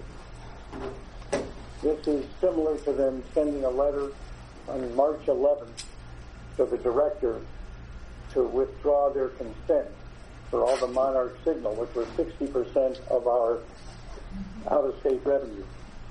And as Mr. Hutton said in his press release, it would do harm to their purses, but it would do harm to others. And that is what this is a further display of, and you can see it with your own eyes. Why would they mind when they get half the money? I do think we get your point, Mr. Sims. This is approved, and I would ask you, let me just finish my comment. I would ask you not to vote on it because it has been approved. Now, you may go back through your notes and see, and you might check with Greg Stiles to see that coronavirus changes are okay.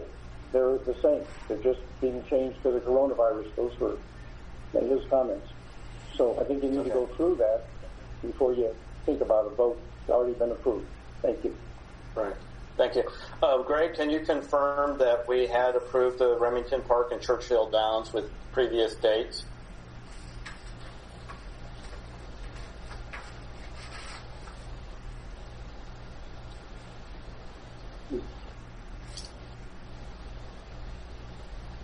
Do we have you, Greg? I'm going to go see where he's at. Are you there? Hang on. All right. Yeah. He's got me unmuted. I think the issue at hand is whether or not the spring meet, which included originally the first Saturday in May as the Kentucky Derby, if the movement of the September 5th date, did the Kentucky Racing Commission consider that a movement of spring dates, or did they consider it a fall date? So I'll have to do some additional research for you on that to see what the Kentucky Racing Commission had done, as well as the horsemen. Okay. What I'm going to have before you is fall date. Mr. Chair, may I speak to some of the comments? This is Mike Napier. Yes.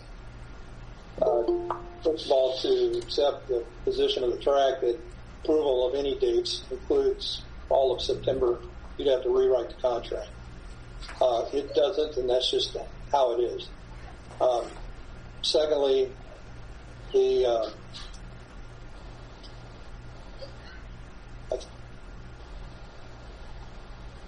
we originally did not approve the dates that include the Derby. That's not to say, of course, that we're not going to resolve this. I expect we will. There's a lot at stake. But for the moment, that's not how the contract reads. That's not how the consent reads, and you'd have to actually rewrite it to accept their interpretation. Thank you. Okay. Is there any other discussion, questions from fellow commissioners? I mean, I know myself, I'm a little leery of this and the dates, and kind of wondering if we need an executive session to talk with our council regarding this. Excuse me, Mr. Johnson. Dave Johnson is asking to address the commission again in response to Mr. Napier. Yes, you can go ahead, Dave. Sorry, I was trying to get it off of mute.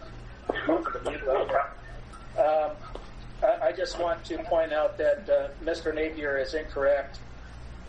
It does say here, I've got it, and if you want, I can show it on the screen. This is the approval.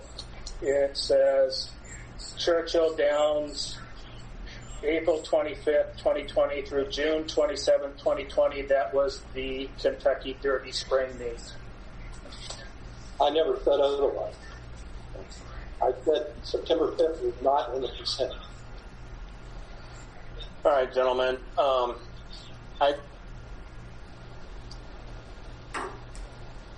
At this time, I'd like to make a motion, go into executive session to talk with our council, and please, Greg would join us in this session.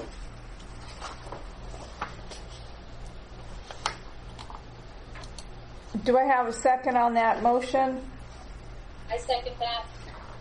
Thank you. That would be Ms. Hover. Yes.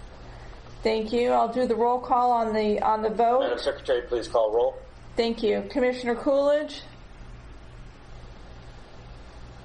Yes. Commissioner Garay? Yes. Commissioner Hover? Yes. Commissioner Profiter? Yes. Okay, the motion has been made and seconded, and it carries to go into an executive session regarding agenda item C7A, and the time is 11:52 a.m., and we are going to take a break on this matter and come. What I'd like for the commissioners to do is exit this meeting. You have the meeting information for the executive session. Please log into that one. And the public can stay on this particular meeting, and we will join this when we are finished with the executive session. Thank you. Thank you. The following is the second open session of the 678th Arizona Racing Commission meeting held on August 13th, 2020. The time is 12:24. This is Commission Secretary Cassie Goodwin. I will go ahead and do a roll call for our commission. Commissioner Coolidge? Present. Commissioner Garay? Present. Commissioner Hover? Present. Commissioner Profiter? Present. Thank you. We're all present and accounted for. Commissioner Garay, or Chair Garay, the floor is now yours. All right, calling the meeting back to order. All right, the item we are discussing is agenda item C7, simulcast horse racing import signals pursuant to Interstate Horsemen's Act section 3004A3. Item A, Arizona Downs, and it's 1 through 35. And there are questions and concerns regarding items 27 and 28, which is Remington Park, 8/21/2020 through 12/20/2020, and Churchill Downs, 9/1/2020 through 9/27/2020. I guess some of my concerns here is some are saying these are these dates, or these are fall dates that are moved to spring dates, or vice, who knows? And I guess I would like a little more clarification, or we need to have the parties bring back some more clarification, and maybe even instruct Greg to reach out to the Kentucky Racing Commission to see exactly the dates. These dates, what are they? Are they the fall dates? Are they the spring dates? What are they? And what agreements do we have in place? And I'd like to hear a little more from fellow commissioners, see what they think on these items.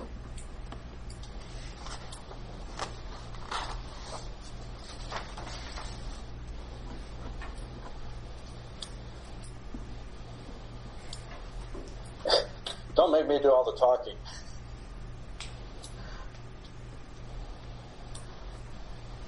You're so good at it, Rory. If nobody else has anything to say, I'll jump in and say that I think, the best way that we can move forward on it would be a conditional approval and move through it that way to make sure we're connecting all the dots with it. I would agree. Any other discussion? If not, I would then look for a motion regarding Agenda Item C7, simulcast horse racing import signals pursuant to the Interstate Horsemen's Act, Section 3004A3, Item A, Arizona Downs, 1 through 35, with possible conditions on items 27 and 28. Chair Garay, may I just interject? This is Kelly Wagner. And who is? Oh, yes. As far as if there is going to be a potential for any signal to be conditionally approved, just for a clean record, there should probably be separate motions. Thank you. Okay. Thank you. That's all. Thank you. This Mike. All right.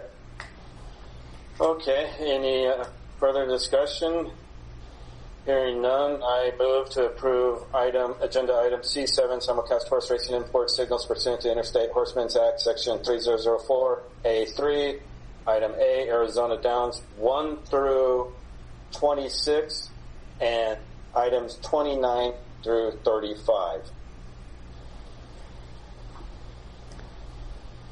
Second.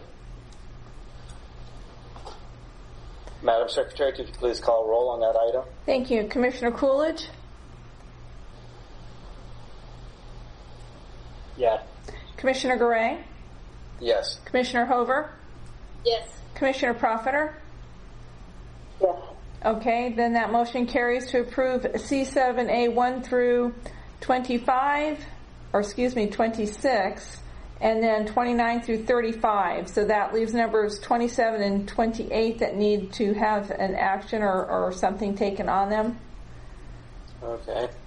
At this time, I move to approve Agenda Item C, or not approve, conditionally approve Agenda Item C7, simulcast horse racing import signals pursuant to the Interstate Horsemen's Act, Section 3004A3, Item A, Arizona Downs, items 27 and 28, conditionally approve them, providing we eventually get the required approvals and the dates that are requested here are appropriate as to what the Kentucky Commission has themselves approved.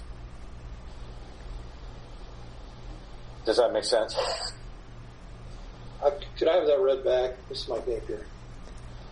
I did that off the top of my head, Mike. It's gone. What I'm doing is I'm making a motion to approve item C7, the 27 and 28, conditionally approve them, provided we eventually get the appropriate agreements and the dates that are requested are appropriate as what we believe them to be per what the Kentucky Racing Commission has approved. And we'll need, I think, Greg to do a little research on that, on these dates that were approved and how the Kentucky Racing Commission approved them. Okay. Also, second that, Rory. All right, thank you, Mr. Coolidge. Madam Secretary, could you please call roll on that? Thank you. Commissioner Coolidge? Yes. Thank you. Commissioner Garay? Yes. Commissioner Hover? Yes.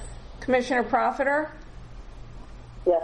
Okay, so the two in question, Remington Park and Churchill Downs, are conditionally approved upon receiving the appropriate approvals and clarification from the Kentucky Racehorse Association on the dates in question.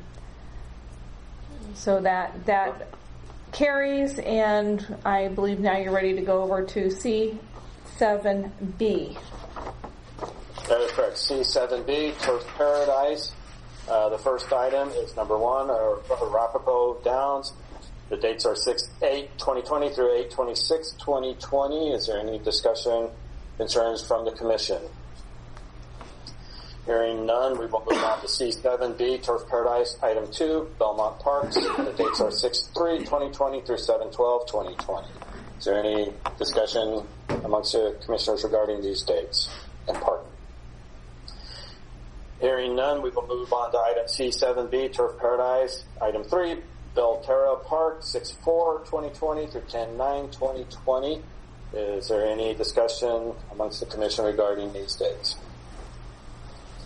Hearing none, we will move on to Item C7B, Turf Paradise. Number 4, Canterbury Park, 6/10/2020 through 9/16/2020. Is there any discussion amongst the Commission regarding these dates? Hearing none, we will move on to Item C7B, Turf Paradise. Item 5, Delaware Park, the date 6/17/2020 through 10/17/2020. Is there any discussion amongst the Commission regarding these dates? Hearing none, we will move on to Item B6, Delta Downs, the date 6/10/2020 through 8/22/2020. Is there any discussion amongst the Commission regarding these dates? Okay. Hearing none, we will move on to Item C7B, Turf Paradise. Number 7, Emerald Downs, date 7/1/2020 through 10/2020. Is there any discussion amongst the Commission regarding these dates? And again, that would be that TBD was because of COVID-19. Okay, hearing none, we will move on to C7B, Turf Paradise. Item 8, Evangeline Downs, date 6/5/2020 through 8/29/2020. Any discussion amongst the Commission regarding these dates? Hearing none, we will move on to C7B, Turf Paradise 9, Fair Meadows, date 6/4/2020 through 7/25/2020. Is there any discussion amongst the Commission regarding those dates? All right, hearing none, we move on to C7B, Turf Paradise, Item 9, Fair Meadows, the dates 6/4/2020 through 7/25/2020. Any discussion amongst the Commission regarding these dates? Hearing none, we'll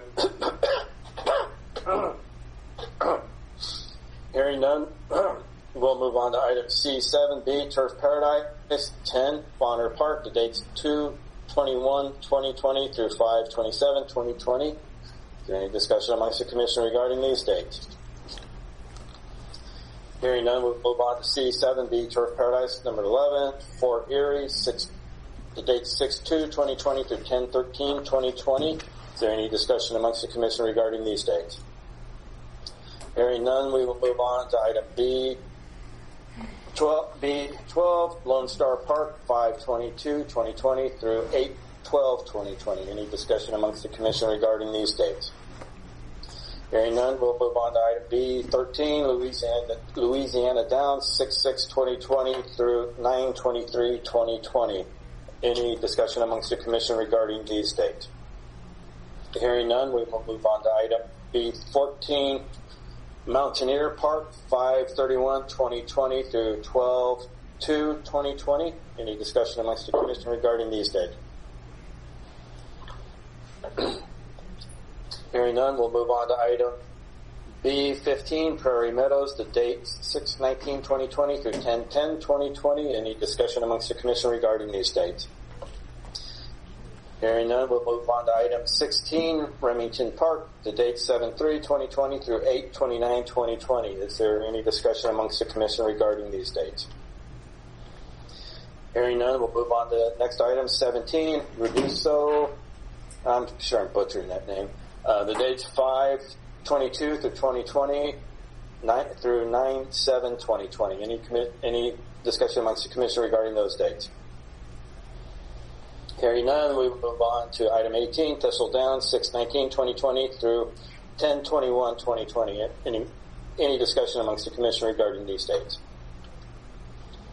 Hearing none, we'll move on to number 19, Will Rogers Downs, the dates 3/16/2020 through 5/23/2020. Any discussion amongst the commission regarding these dates? Hearing none, we will move on to item 20, Woodbine, the date 6/6/2020 through 12/13/2020. Any discussion amongst the commission regarding these dates? Hearing none, we'll move on to number 21, Arlington Park, 7/30/2020 through 9/26/2020. Any discussion amongst the commission regarding these dates? Move on to 22, Colonial Downs, dates 8/2/2020 through 9/1/2020. Any discussion amongst the commission regarding these dates? Hearing none, we will move on to item 23, Finger Lakes, dates 7/20/2020 through 11/26/2020. Any discussion amongst the commission regarding these dates? Hearing none, we move on to item 24, Hastings Parks, dates 7/20/2020 through 9/27/2020. Any discussion amongst the commission regarding these dates? Hearing none, we'll move on to item number 25, Presque Isle Downs, 7/27/2020 through 10/22/2020. Any discussion amongst the commission regarding these dates? Item 26, Saratoga, date 7/15/2020 through 10/7/2020. Any discussion amongst the commission regarding these dates? Hearing none, we move on to item 27, Remington Park, 9/21/2020 through 12/20/2020. Commissioners, any discussion on this? I do have one question if no one else does. My question would be, is there the same discussion here from the various public regarding that we had earlier with Arizona Downs? It's Mike Napier. Yes, we'd ask for the same disposition. Okay. Mr. Jerry, yes, sir. Jerry Sims, can you hear me? Yes. I want to read to you, I'd like to read to you from a settlement agreement between the HBPA and Turf Paradise. Well, right now, I don't want to get into... Just a moment. I want to just finish what I'm going to tell you. It's absolutely pertinent. This was drafted by Rudy Casillas, the director. And on number 10, and we'll give you a copy of it, it says, the AZHBPA further agrees it will not withdraw the Interstate Horse Racing Act consent for the simulcast list below submitted by Turf for 12/31/20. On the next page, Churchill Downs, 4.37% increase, takeout fee, parenthesis, Kentucky Oaks and Kentucky Derby. They've been approved. And you can check with the director. He wrote this agreement. Right. And unfortunately, right now, none of the commissioners have a copy of this, and nor do I want us to get into mediating or arbitrating any of the contracts signed between the HBPA and Turf. I do think those are items you guys will have to take up through other avenues and not through the commission. So is there any other comments from fellow commissioners regarding Remington Park? Hearing none, we'll move on to item 28, Churchill Downs. Dates are 9/1 through 2020 through 9/27/2020. I do think that'll probably be the same concerns as we had earlier, and also with item 27 above it. Any comments, concerns from the fellow commissioners regarding that? Hearing none, move on to item B, 29, Kentucky Downs, 9/7/2020 through 9/16/2020. Any discussion amongst the commission regarding that item? Hearing none, we'll move on to item 30, Will Rogers Downs, dates 9/12/2020 through 11/14/2020. Is there any discussion amongst the commission regarding that? Hearing none, I'll move on to item 31, Finger Lakes Racing Association, the dates 7/20/2020 through 11/26/2020. Any discussion amongst the commission regarding those dates? Hearing none, we will move on to item 32, Downs at Albuquerque, the date 8/8/2020 through 10/24/2020. Any discussion amongst the commission regarding those dates? Move on. Hearing none, we'll move on to 33, Assiniboia Downs, the dates 5/25/2020 through 9/15/2020. Any discussion amongst the commission regarding those dates? Hearing none, we'll move on to item 34, Ellis Parks, date 7/2/2020 through 8/30/2020. Any discussion amongst the commission regarding this? Hearing none, move on to item 35, Grants Pass, the date 6/16/2020 through 7/12/2020. Is there any discussion amongst the commission regarding these dates? Hearing none, I'll move on to item 36, Fairmont Park, 6/9/2020 through 9/7/2020. Any discussion amongst the commission regarding these dates? All right, that is all the items. I do believe we had some people sign up for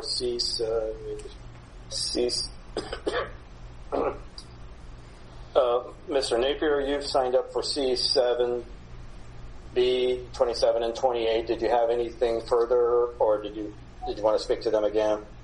No, nothing further. Okay. This is Jerry. I'd like to respond. If I may, I signed up to be able to respond. I just, it wasn't clear to me when you'd like to see the settlement agreement, and I have one other comment.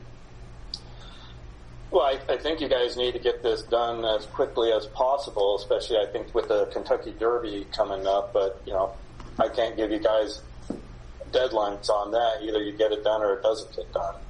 No, what I'm saying is, this, number one, number two, you also know, as I'm sure you're aware of the new law, that if one gets it, the other gets it.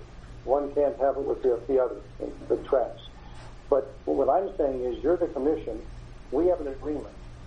The director authored it, and I'm sure can supply you a copy. And I think one look at this agreement, you will see we've been given the consent.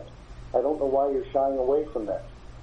This agreement was authored and signed. This was in April,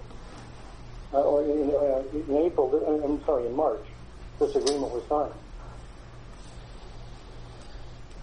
Yeah, I would agree, but with us right now, not all of us not even being able to be there together, we would not be able to get copies of the agreement. And again, I don't know if it's up to us to determine if this agreement is valid or not. Well, you can talk to the director and find out if it's a real agreement. He authored it. And if the matter is simple, it's covered right here. You're leaving the Derby up in the air when we've already got an agreement that you can have emailed to any of you. You can ask to have a special meeting about it. It's important enough to all our fans to give them the Derby. We don't want to drive all to go online if we don't have the Derby. I do not think we will not have the Derby. That's something none of us want to do, because that benefits the state of Arizona. I mean, people make money, but I do think we will have to have a special meeting at some point in time regarding this issue, Mr. Simpson. I do think at that point in time we would be able to get through whatever resolution we need to do to hopefully get the Kentucky Derby. That's satisfactory. Thank you. And the other thing is you can get these emails ahead of time, so each of the commission members have an opportunity to look at it. It's just number 10 at the bottom. It's very clear. Right. And it lists Churchill in the Derby. Excuse me, Commissioner or Chair Garay, he has met his 3-minute time limit on speaking. Plus, I have received word that Mr. Hutton would like to address you, and he has signed up for this item as well. All right. Thank you. That's it. Thank you, Mr. Hutton.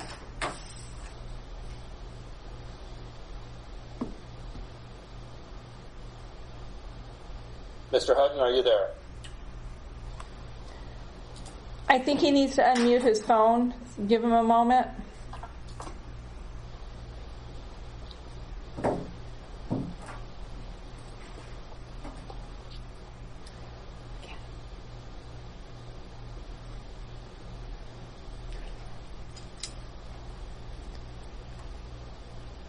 Mr. Hutton.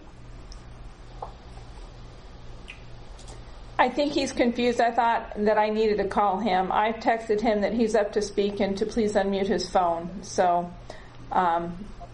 bear with the technical difficulties here. Yeah.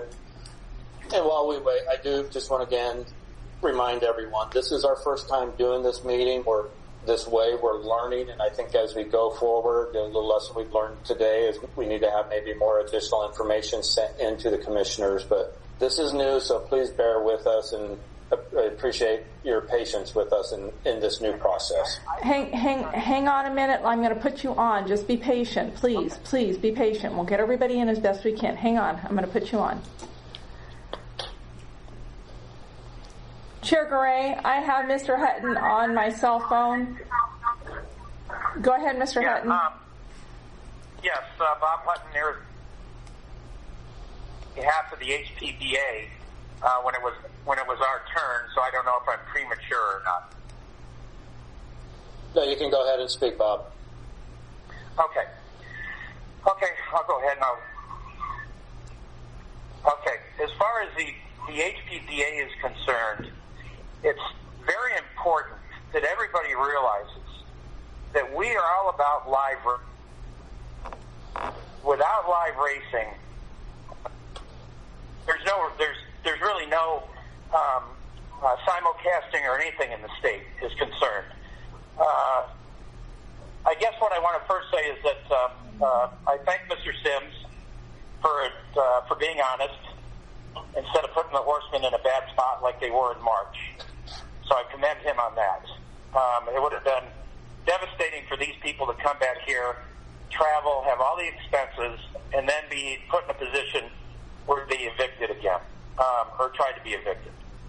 I think it's important to say that the HPBA is about live racing. The breeders, the owners, the trainers, once again, have seen the permittees turn their back on them. And that's really upsetting. And I think there's also a point that needs to be made about not having a live race meet this year. There's 20 tracks running today. 20 tracks, okay? They figured it out. They know how to do it, and for us not to have live racing or for a permittee to step up and do the right thing, it's appalling. And as far as the horsemen are concerned, the horsemen, when the track shuts down like this and they cut all their expenses, the horsemen's expenses do not stop. And I'm glad that there's a couple new commissioners that are horse people on the commission, because these new commissioners understand what it is to take care of a horse. We just can't turn our backs on the equine athletes. It's just not the way we do things. And we've got to keep on paying these expenses, vets, shoers, all that goes along with it. And I just wanted to say one thing else, Mr. Garay. After this, there will be no more consent signed by the HPBA going forward if no one's going to run a live meet. That's what the HPBA is about. We're about live racing. We supply the product. These are hard-working people. And as far as when Turf Paradise was purchased roughly 20 years ago, there was a responsibility to go ahead. You have employees at Turf Paradise. You have horsemen. Affected a lot of lives. And to go ahead and turn your back on them is appalling, especially when other tracks are fit. They're going to, and I did notice one thing, that they want to take the signal from all these tracks in the Kentucky Derby, but they don't want to go ahead and have a live meet. And that just seems ridiculous and counterproductive as far as I'm concerned. That's all I got to say. All right, thank you. Thank you.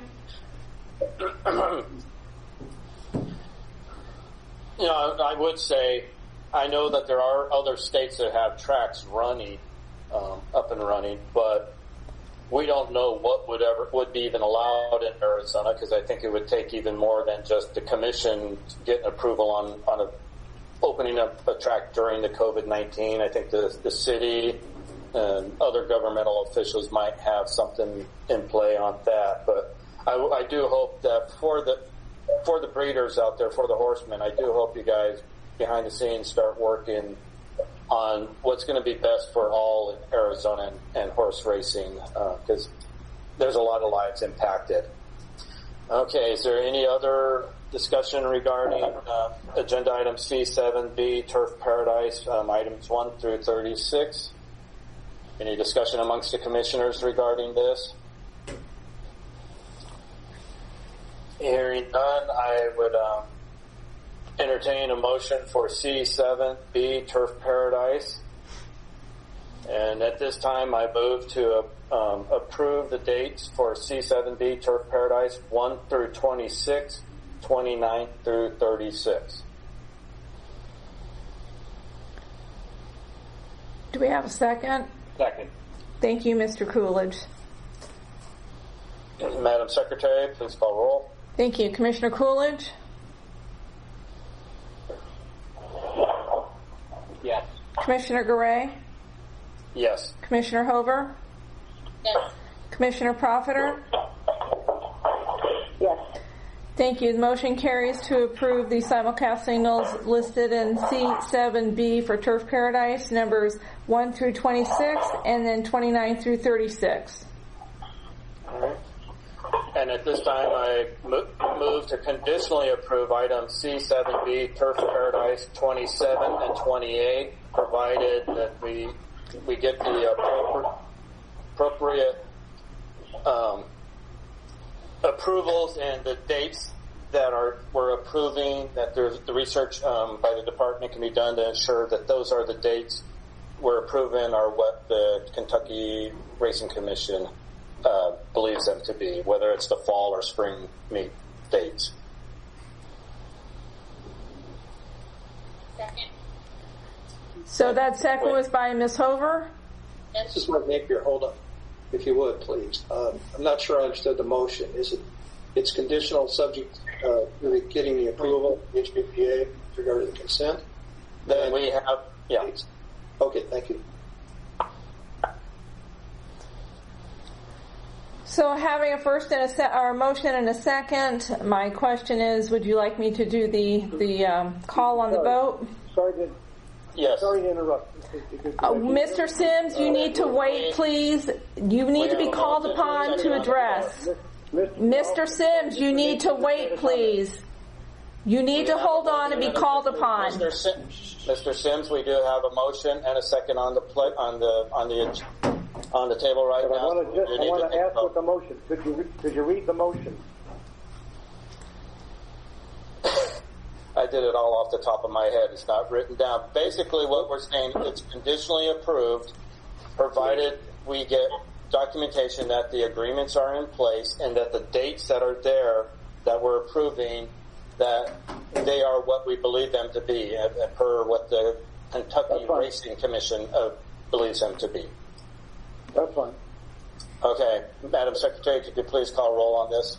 Just hold on a second, because you stated a different motion. Mr. Sims is not going to walk away with what he thinks he wants. It's conditioned also on HBPA consent. Right, that's what I said. No, just a minute. Just a minute. He commented, I want to comment. We have a document that was authored by Director Casillas, and that is from March of this year that already gave us the approval. So I don't want to see something that says we have to go back and get another approval. They've given the approval. You can take that up, provide that to the department as part of your documentation of proof showing that you have approval. Madam Secretary, could you please call roll? Thank you. Commissioner Coolidge?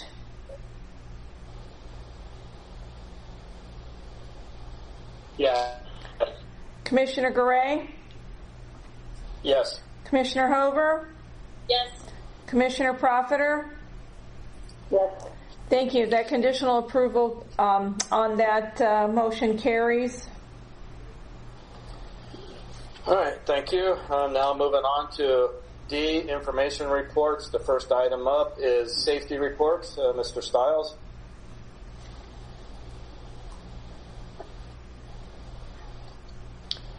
This is Greg. Can anybody hear me? Yes, sir. Thank you, Commissioner Garay and Commissioners. In light of some of the information that we heard this morning, there's been no live racing since March.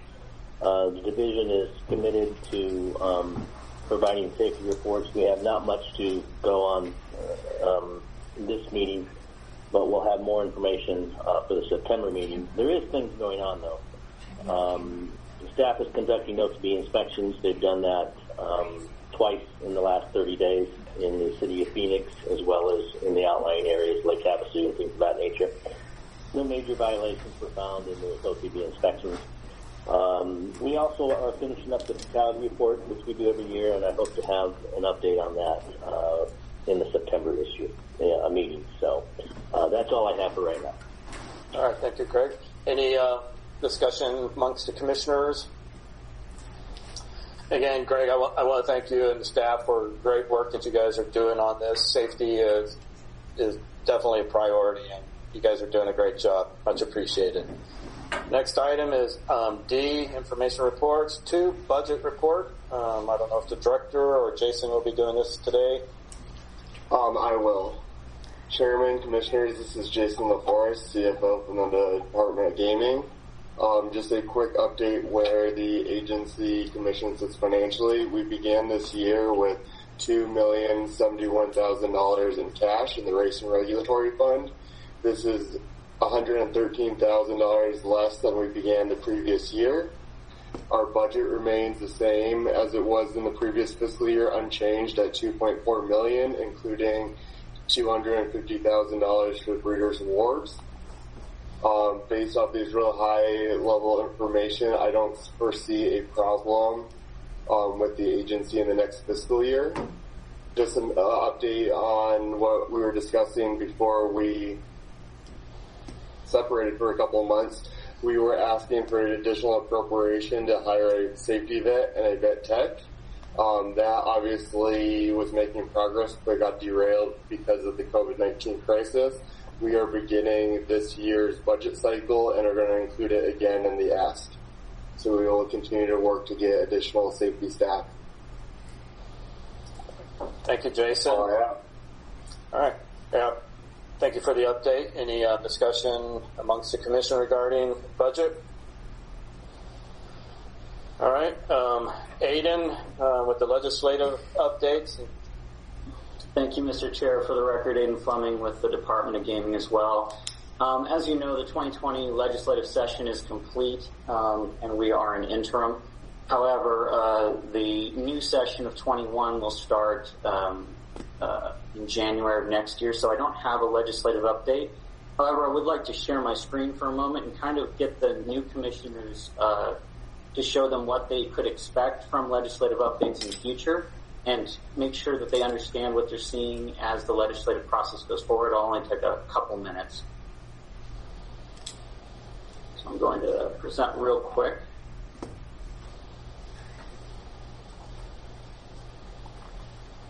Can everyone see my screen okay? Yes.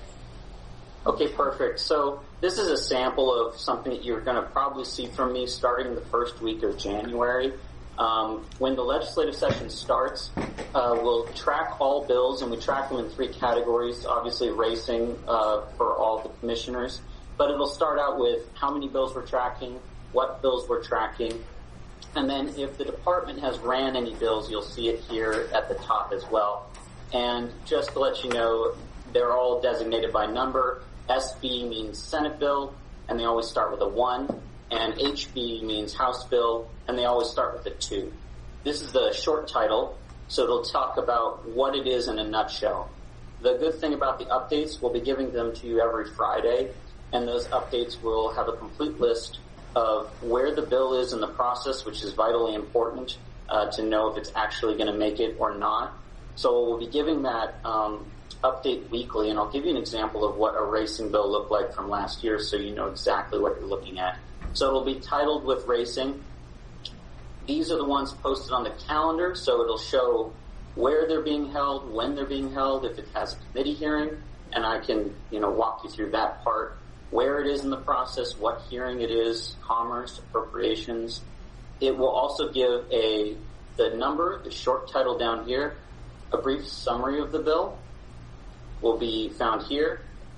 The first sponsor who sponsored the bill, and then there's some supporting sponsors here. The really cool thing about this is it may not look exactly like this, but it'll be similar. It'll talk about its history, where the bill is, and the action. So you'll know where it is in the process. That's a weekly update that we'll give you. If you want something more substantial in between, please feel free to reach out to me if any of this doesn't make sense. The bill doesn't make sense, I'm happy to explain it, but I'll also be explaining them every month from January until the session ends, which is typically in May. We'll also be going over, Jason and I, budget. Jason will probably be giving you the hard numbers every month, and I'll be talking about the process as budget items move forward with the department. So you'll be covered on both sides. So I just wanted to make sure that's shared. And if anybody has any questions, I'm happy to answer them. Also, let me see here. Yeah, so you'll be getting a monthly update and a weekly written update. And if you would like a presentation, maybe in December or November, however you would like it, I'm happy to give a presentation on the actual legislative process so you know going in. When you see where it is, you'll know in your head exactly how far it has to go, and it could refresh you that way. But happy to do either. Thank you, Aiden. Any questions, discussion amongst the commission regarding legislative update? Okay, hearing none, we will move on to floor. It's the committee reports, not to exceed 3 minutes. First one up is American Greyhound Racing. Aaron, you there with us? Yes, thank you, Chairman Garay, members of the commission. I'll provide a brief update to our operations. In our new normal, we are only operating 5 days a week, Wednesday through Sunday, and at limited locations. In March, we were at 9 OTBs, and as of today, we only have 5 that are able to be reopened. And with the recently released benchmarks from the governor's office with regard to bars reopening, it's unclear when, if ever, we will have our OTB network restored to the size that it was pre-COVID. So not good news there. An additional impact regarding our temporary closure, we did shutter our operations on March 19th. We're closed for just about half of March, all of April, May, and June. We opened up on June 5th. So we actually missed 85 full days where we could have had simulcasting operations as a result of the executive order from the governor's office forcing bars to cease. And obviously we couldn't operate. This was not a choice that we made. It was made for us in a matter of public health, and we completely understand and respect that.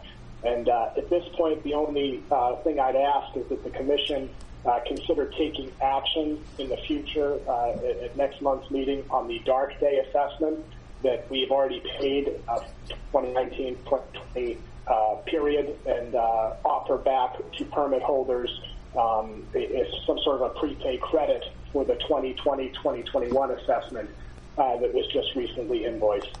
And I'd imagine that would not just affect us, but affect all permit holders. And that's all I have. Thank you. All right. Thank you. Excuse me, Mr. Garay, Chair Garay, this is Cassie Goodwin. I wanted to put on the record that Commissioner Coolidge left the meeting at 12:59. He had a prior engagement, but we still have a quorum, so we're okay to continue with the meeting.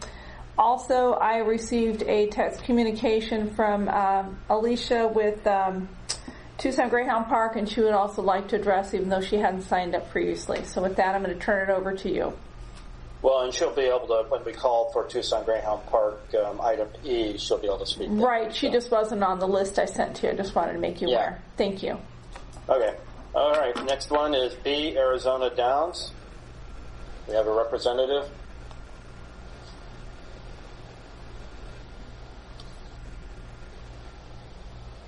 Well, that's the quietest I've ever heard the Arthur brothers. Can you hear me now? Now I can. There you go. There you go.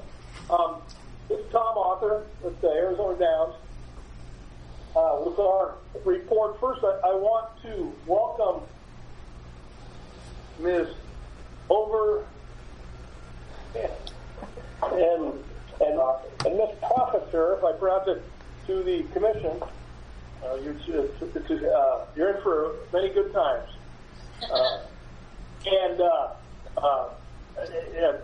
Rory, thank you for hanging in there.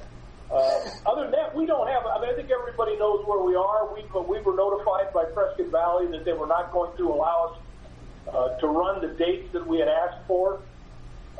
We've actually never really heard back on those dates anyway. So, other than that, really not much going on. We're looking forward to next May, this coming May, where, barring any more plagues, we'll be able to run, and we'll get through all this craziness right now. But that's essentially our report. Yeah.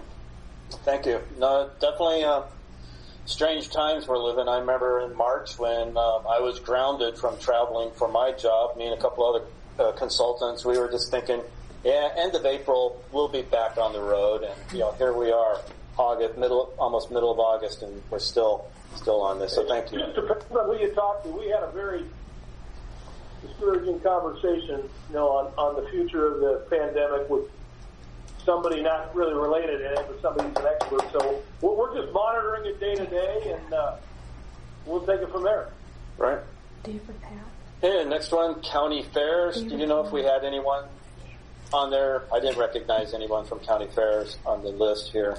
I didn't have anybody reach out from me or from them to me. And Relito Park?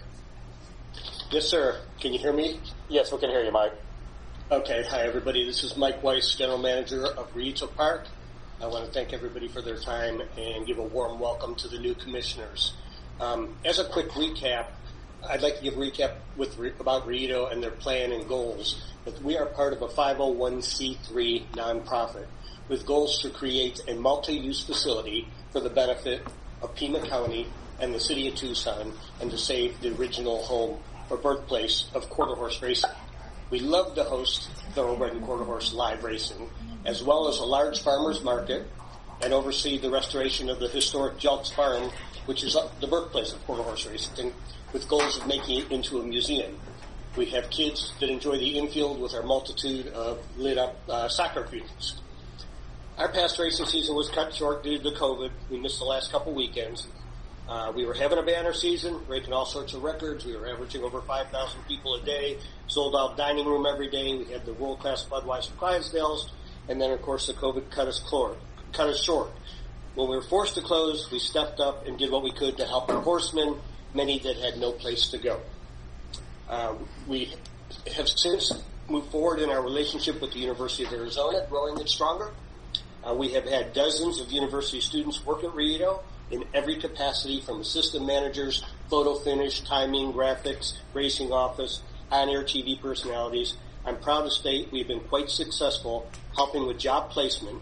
Already some of our former students have become industry leaders already that we're dealing with on a day-to-day.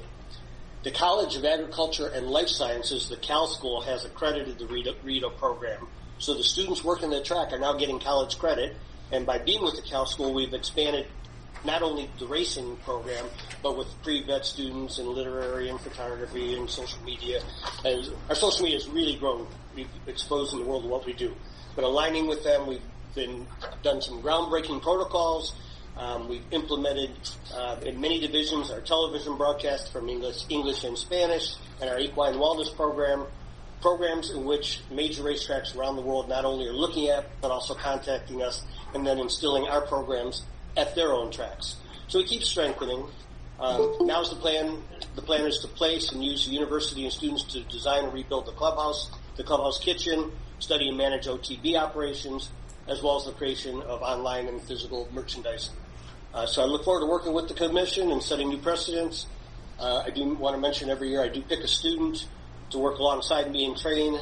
I have Claudia Alvarez. She is on this call or on this meeting. She's a former racetrack industry program student, and she's a Tucson native. And for some reason, I cannot make a meeting because I am thousands of miles away at this time. She would be my voice and my boots on the ground. Thank you. Thank you, Mike. And for Jana and Holly, whenever they get back up and running, I would highly encourage going out to Relito and getting to talk to the students there. It's really encouraging to see the next generation they're learning, and just talk to them and see the wonderful things that they're actually getting hands-on experience in the industry and see what they do there. Now with that, the next one is Tucson Greyhound Park. Alicia, are you there with us? Yes, can you hear me? Yes, we can. Okay. I'm Alicia Heiser Federico. I'm the general manager of Tucson Greyhound Park down in Tucson. Welcome to the new commissioners. As Aaron said, we had to shut down our operations on the 16th of March, I believe, in city of Tucson, and then on the 20th in Pima County. We were able to open up again on May 16th in all locations, but since then we have lost 2 of our OTBs, one of them forever. Hopefully the other one will be able to come back. So we're still operating in 2 OTBs and on track. Just saying that if this goes through with the Greyhounds, where Miss Dorchek was trying to get us to shut down showing those tracks in Arizona, we would be out of business. So that would be sad. But thank you, and that's all I have to do is on the update. All right, thank you. Next one would be Turf Paradise. Mr. Mayor, you're going to be... This is Buzz Alston. I want to speak on behalf of Turf Paradise. I think we have 2 people speaking right now. I think, Vince, were you going to speak on this item? This is the update. Since you asked me to, yes. I wanted to congratulate the 2 new commissioners, and by serving that deactivated the commission, and nothing further from Turf, Mr. Chairman. Yeah, I know. This is typically the time of the year, every August. I always look forward to hearing you talk about the humane relocation of the coyotes on Turf Paradise and the dates when the horses would be returning, because that tells me the heat is almost over, but maybe next year. But, Mr. Commissioner, this is Buzz Alston. I also want to speak on behalf of Turf. And you got a couple of minutes left, so please go. As you're aware, and you were told earlier that Turf is not going to be running live this coming race meet. However, they do intend to operate their OTB system. During that period of time. That's very helpful both to Turf and to the horsemen. And I know that Arizona Downs can continue to operate their OTBs even though they haven't been running live, and we have no problem with that at all. The relationship between Arizona Downs and Turf goes back many, many decades. And it's in everybody's best interest that Arizona Downs does well, and everybody's best interest that Turf does well. There been a couple of the relationship over the last decades has been a good one, and the one of the things that the Arizona courts have said, and on at least 2 occasions, is that when Arizona does something. And I think you're getting close to running out of time, Buzz. No, okay. I can call you here in a few minutes when we do call to the public. So. Well, I'm simply saying that Turf, Arizona Downs has run their OTBs without it having live racing. We have no objection to that. All we're saying is we want to be able to run our OTBs also without having the live racing, because that benefits substantially, as you know, right, the horsemen and Turf. Right, and I do think if anything comes up regarding those, it'll be on a future agenda. So now we'll be moving on to the optional industry stakeholder association updates, not to exceed 3 minutes. Arizona, this is the bummer part about not actually being live in the room, because I can see who's there. But do we have anyone from the Arizona Counties Racing Association? All right. Arizona Quarter Horse Racing Association. I think I did see the top of somebody's head.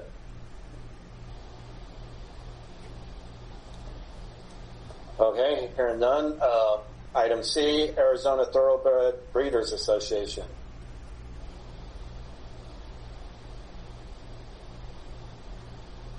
Well, Loretta, I see the top of your heads there.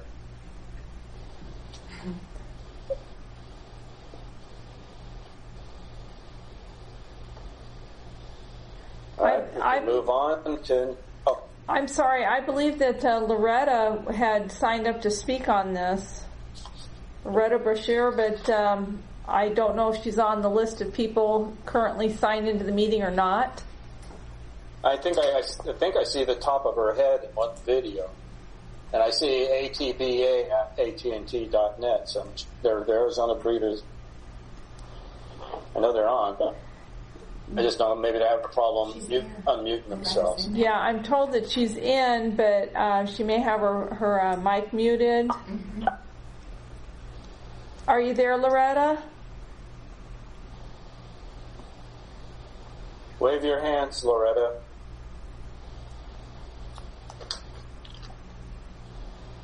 Unfortunately, I do not have her phone number in order to call her and put her on via my phone.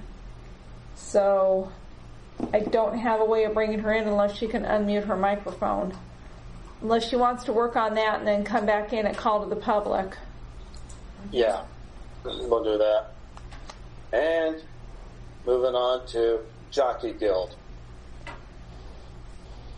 No, not hearing anyone on that. We'll move on to Loretta. Just you there? This is Kelly Wagner. I think you skipped over the Horsemen's Benevolent. Yes, I did. Thank you, Kelly. We'll go back and go to D, the HBPA. Mike Napier again.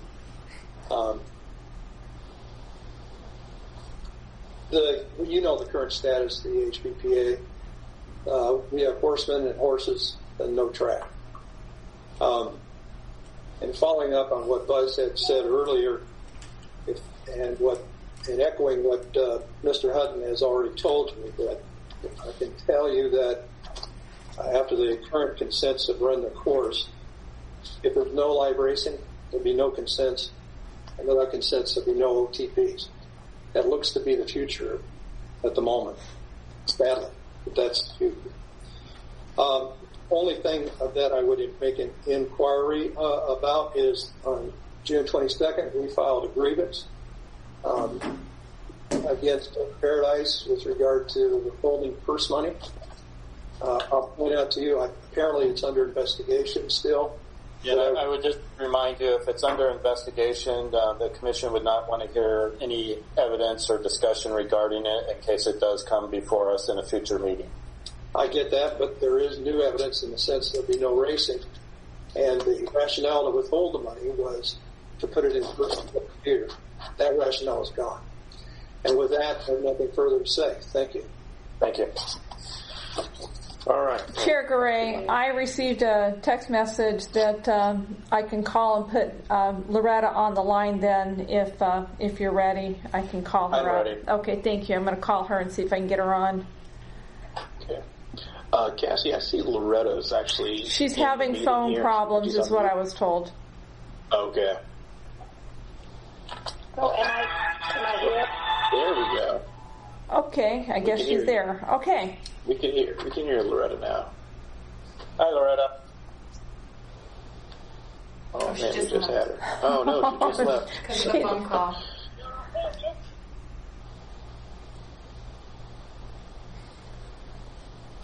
I'm going to try her on the phone. Oh. Can you hear me now? There she is. Yes. Yes, we can. Oh, gosh. I'm so sorry. You're good. Well, I usually don't have a lot to say, but, I would like to say a little something today. So, good afternoon. My name is Loretta Brashear. I'm the Executive Director of the Arizona Quarter Racing Association. And I want to thank the commissioners and director and everyone listening today for allowing me time to speak. First, I would like to welcome the new commissioners, Holly Hover and Jana Profiter, and introduce my organization to you. Even though it looks like you've been thrown into the deep end of the pool today, It is evident by this, which is evident by this long meeting today. But I know by your credentials that you will do a great job, as you have a love for the horse and the people who care for them, which is the very reason we're here. The Arizona Quarter Racing, which also known as AQRA, is an organization of racehorse owners, trainers, breeders, jockeys, and enthusiasts from all walks of life. We share one common interest, the promotion of quarter horse racing in Arizona. Founded in 1976 with 15 charter members, the association has grown to an average yearly membership of over 400. In the short time I have today, I'm representing these 400 plus members, and we simply ask that you do everything in your power to resume live horse racing in our state. With the information that came out of this meeting, over 1,000 people just found out they lost their jobs. And that same amount of people found out that their families were going to be displaced. The quarter horse industry, racing industry in Arizona is a great one, and we don't want to lose it. So, that being said, I look forward to working with each and every one of you guys in the future. If I can be on any committees or help you in any way understand live racing or quarter horse racing, I'm your gal. Thank you for your time. Thanks, Loretta. Okay, we already did the Jockeys Guild. And just so my fellow new commissioners know, I've been here 8 years, and I think there's been twice we've had a representative from the Jockeys Guild, or once. But we'll work on changing that at some point in time. All right, now moving on to commission reports. Number 1, summary of current events affecting Arizona Racing Commission. Only commission members or the director may report. I don't know if the director had anything further he needed to share with us today. Yes, Rory, I'm going to give a little bit of a history regarding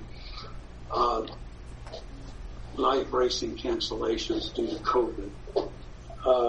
On March 11th, 2020, Governor Ducey issued a declaration of the public health state of emergency to prepare for, prevent, respond to, and mitigate the spread of the coronavirus. As a result, many businesses began to reduce their hours and operations as directed by health officials in an effort to protect the public health and slow down the spread of COVID-19. On March 13th, 2020, Rito Racetrack suspended their racing over concerns of the coronavirus and on the recommendation by Mayor Regina Romero that events with an expected attendance of at least 50 people be postponed. Rito had scheduled 14 live race days for the meet. They actually ended up running 10 live race days this year. On March 14th, Turf Paradise ended its race season early due to the coronavirus pandemic. The Turf Paradise management made the difficult decision to terminate the race meet in order to assist Arizona in its efforts to slow down the spread of the illness. Management, heeding the advice of state and federal officials discouraging gatherings of large crowds, but felt compelled to end the meet early. Turf Paradise ended up running 107 live race days. On July 22nd, 2020, the division received communications from Arizona Downs indicating that they would not be running any live race days during the 2020 season due to the global pandemic. On June 24th, 2020, Santa Cruz County Fairgrounds Board of Directors announced their cancellation of the traditional fair that was planned for September 16th through the 20th due to the corona pandemic. And as you heard earlier in this meeting, Mr. Francia just informed the Commission that they have no plans to run going forward on this meet either. So that's my update regarding closures and cancellations of live racing in Arizona due to the COVID virus. Thank you, Mr. Director. And I would just like to add, being in the Greyhound adoption community as I am, a lot of events have had to close down. I personally run an event in February, March timeframe that's over in Solvang, California. We're now having the discussion of maybe we just need to call it for next year and come back in 2021 or 2022.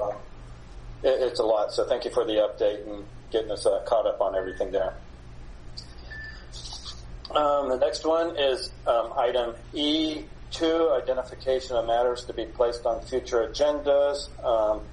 I would like to have you look into the dark days issue, add that on to see if there's some discussion we can have, and or if there's any action maybe the commission may be able to take to help out with this situation regarding them having to pay for dark days that was not of any fault of their own, but because of the COVID-19 pandemic.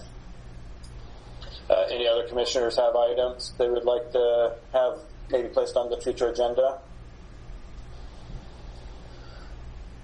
Okay.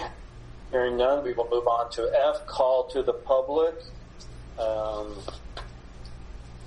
Let's see, there was a...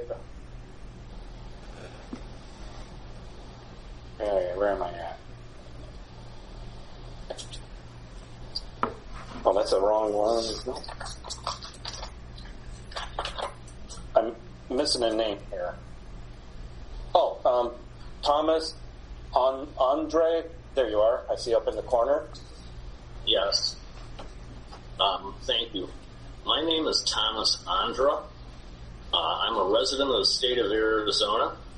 I'm also a partner in a organization that owns and races 15 thoroughbreds at the various tracks around the United States.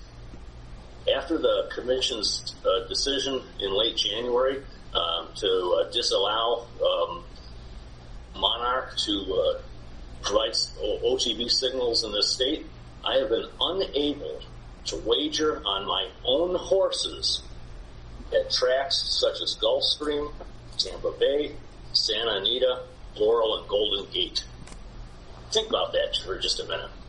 You own a horse, but you're unable to wager on your own horse. If this is promoted in horse racing in the state of Arizona, you're doing a hell of a job. My question is, in the time between that late January when that action was taken and now, what has been accomplished? Can anyone answer that question for me? Unfortunately, since right now this is called to the public, we cannot respond to questions or get into debate with you on items. Okay. Before I leave, then, I do have to ask one other question, even though I won't get an answer. How long is this commission going to hold horse owners and horse players hostage in the state of Arizona?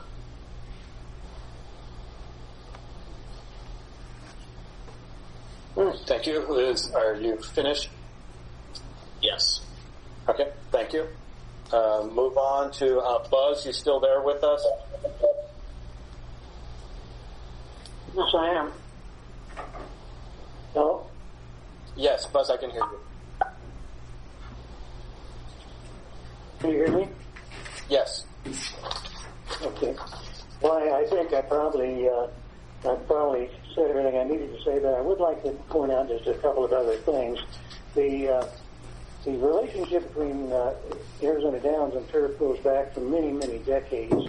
There was a time for many, many years that turf had their racetrack, Arizona Downs didn't, and Arizona Downs used the Turf Paradise racetrack to run their races.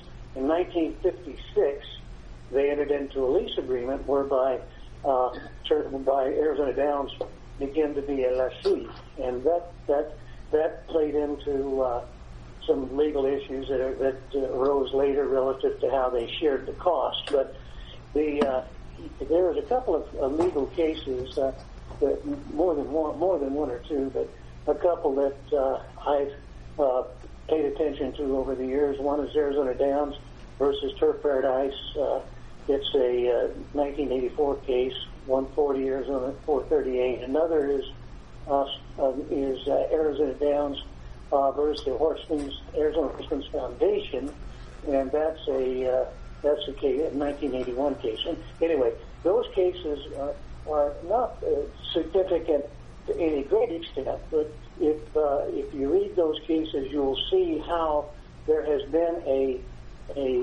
lot of cooperation back and forth over the years between Arizona Downs and Turf Paradise in terms of their operations. And there's been, over the decades, there's been a reluctance on the part of the Racing Commission to allow one licensee to do things and have benefits that they didn't allow the other to have, and that's just been the historical relationship between the commission and those two licensees. Point being that, as I said before, we're not in any way criticizing the fact that Arizona Downs has been running their OTBs without having live racing. They need to do that. It's good for the industry and it's good for the horsemen. And we're just simply saying that it's Turf's intent and desire to do the same during this upcoming time when they're shut down because of the live racing because of the COVID-19. So anyway, Buzz, you get about 10 seconds. I think I use the 10 seconds to thank you, the chairman and members of the commission, for getting back in touch with me and letting me expand a little bit on what I said. I thank you very much. All right, thank you, Buzz. All right, before we go back to the items that I had moved towards the end, I will go to item G, announcements. The next regularly scheduled commission meeting will be at 10 a.m. on Thursday, September 10th. Even though it says that it'll be in our normal conference room, I do believe we will probably be meeting again this way. For those of you who will be departing, I want to thank you for your time, for your passion for the sport, and for being patient with us today as we ran this new format. I want to thank you again for everything you do, and I want everyone to stay safe if we do not talk between now and the next meeting. With that, I will move on. Excuse me, just to reiterate, the next meeting will more than likely be in the same format, and I have made arrangements with our IT people to put this link on the commission calendar on the website so that you can just click into that to come back into it next month or at that time. Thank you. All right, and big thank you to our IT staff for helping putting this together. All right, at this time, I'll move back to item B, executive session. There's 3 items on there, and at this time, I would like to make a motion to go into executive session for item B1, Sims versus Sims, case number 1CA-CV. Yes. We need to make sure that Camille Alicon is on the line because she is the one assisting on that. I don't know if she is or not. I'm sorry. I thought I saw her. I am here. Excellent. Okay. Proceed. Sorry. Okay. Make a motion to go into executive session for item 1, Sims versus Sims, case number 1CA-CV 18-0546. Excuse me, Chair Garay, I just received notice that there was a Vicki Burnham. She's a thoroughbred owner. She had wanted to speak at the call to the public as well. My apologies. Okay, we will. Vicki, are you here?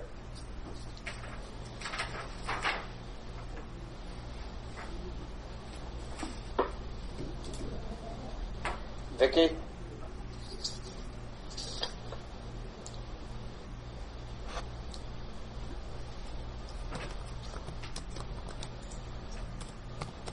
Do we see her online? Yeah, she just messaged me, so I'm responding to her, telling her it's her turn.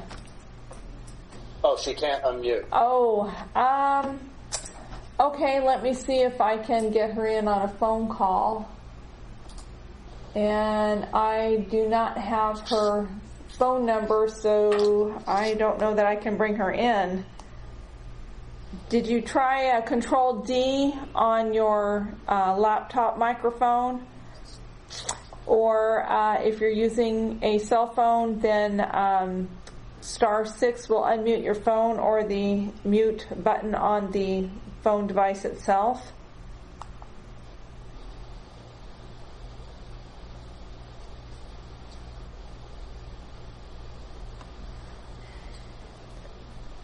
She asked if she can call back in. We'll give her a minute or so. I apologize. New technology. It's first time. I was actually looking at this. I think for the next meeting, I'm probably would try to arrange it so it's by item too. Right, and that's a good idea.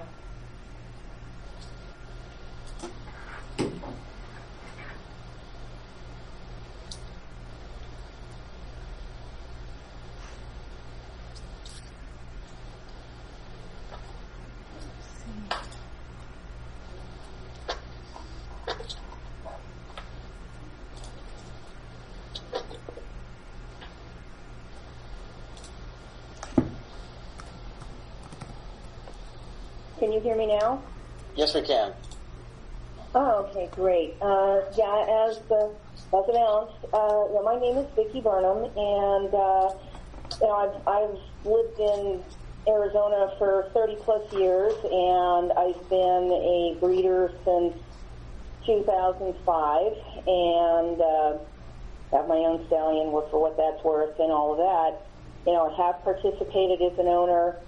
Got forced out. I'm back in. I've got 2 yearlings and a weanling that I had high hopes of racing in Arizona. And after today, I'm very concerned.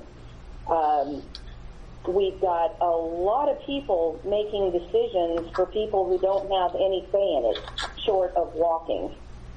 And it's disturbing that we can't get people to work together on this.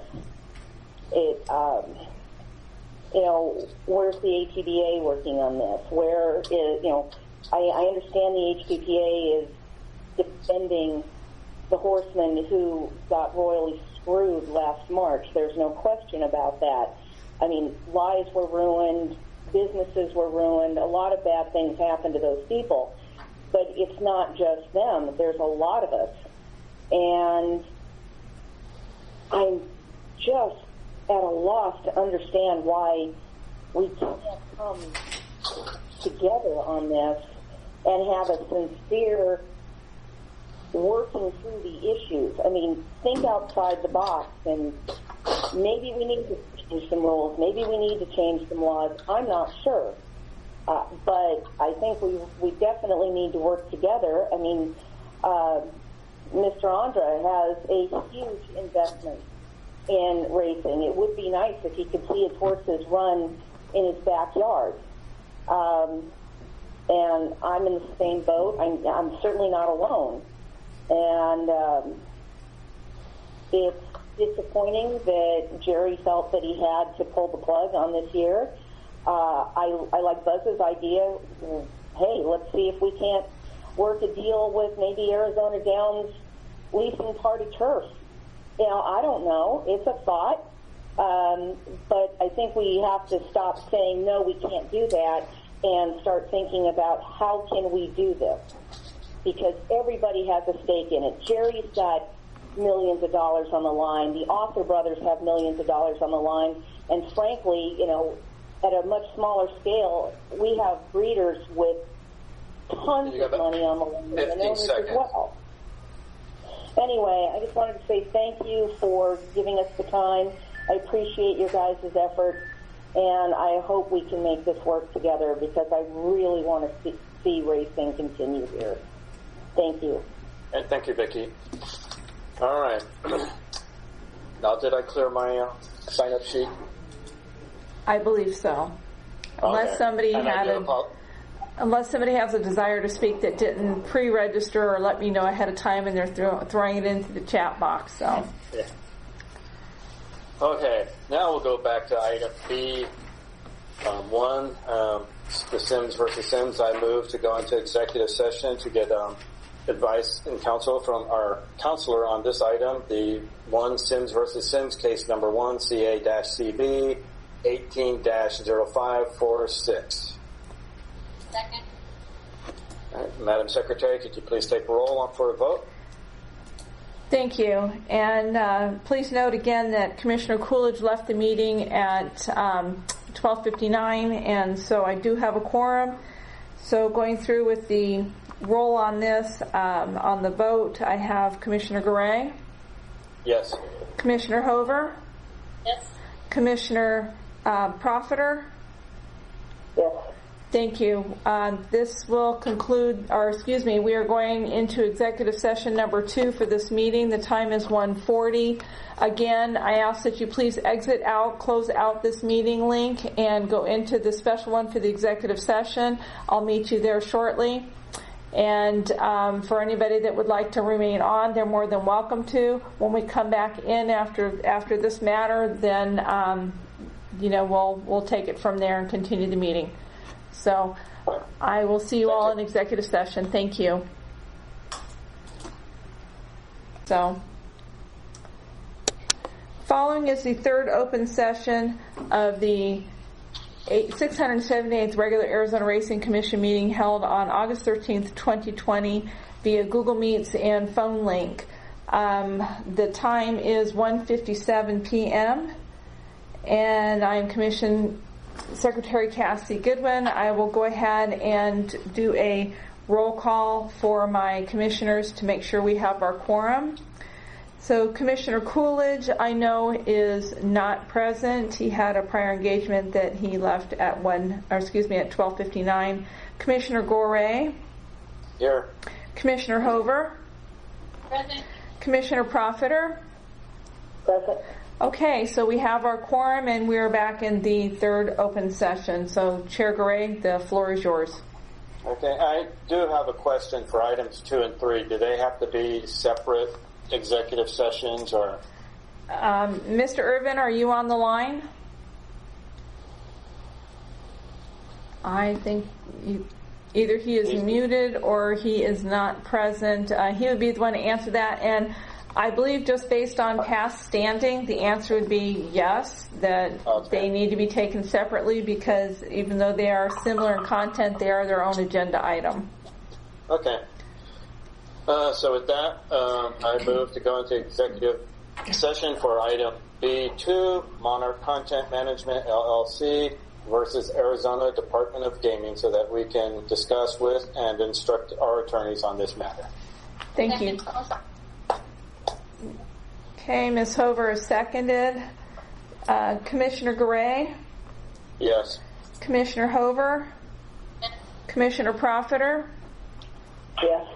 Thank you. The commission is recessed to go into the third executive session at 1:59 p.m.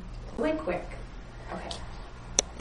Okay, Commissioner Garay, Chair Garay, excuse me. I have my quorum. I'm going to open this back up into the fourth open session of the 678th regular Arizona Racing Commission meeting taking place on August 13th, 2020. The time is 2:16 p.m. We have reconvened that open session, and I'll do the roll call and then hand it back over to you, sir. Commissioner Coolidge is not present. Commissioner Garay? Here. Commissioner Hover? Present. Commissioner Profiter? Present.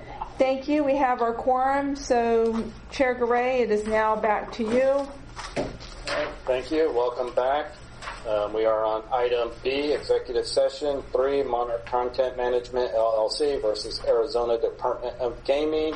And at this point in time, I make a motion to go into executive session for item 3, Monarch Content Management, LLC versus Arizona Department of Gaming in order to discuss and instruct our attorneys on this matter.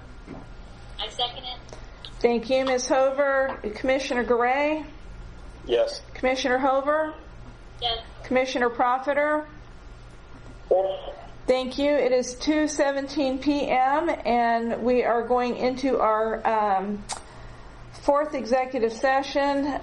Please go ahead and exit out of this open meeting and go into the executive session link. Thank you. Do my thing to get this moving forward. Good afternoon. The time is 2:36 p.m. and this is Commission Secretary Cassie Goodwin. I am going to reconvene the fifth open session of the 678th regular Arizona Racing Commission meeting held August 13th, 2020 via Google Meets and phone access. I will take roll call for a quorum. Commissioner Garay. Present. Commissioner Hover. Present. Commissioner Profiter. Present. Thank you. Chair Garay, the meeting is now yours. All right, thank you. With regards to item B, Executive Session 3, Monarch Content Management LLC versus Arizona Department of Gaming, case number CV 2020-005333. I do believe the Commission maybe needs to have a little discussion on this, or I can just make a motion to instruct our council to do as needed. I don't know if the Commissioners wanted to discuss anything, or... No. Okay. Hearing none, I move to instruct our council regarding this issue, Monarch Content Management LLC versus Arizona Department of Gaming, case number CV 2020-005333, to use her discretion on working on this behalf and keep us informed as things move along. Second it. Madam Secretary? Thank you, and that was Ms. Hover who seconded. The call on the votes is Commissioner Garay. Yes. Commissioner Hover. Yes. Commissioner Profiter. Yes. Thank you. Motion carries, and that, I believe, wraps up item B3. So they will go ahead, Commissioner Gray. It's all yours. Sorry. All right. Thank you. The last item is H, adjournment, and at this time, I move to adjourn the 678th meeting of the Arizona Racing Commission. I'm going to second that.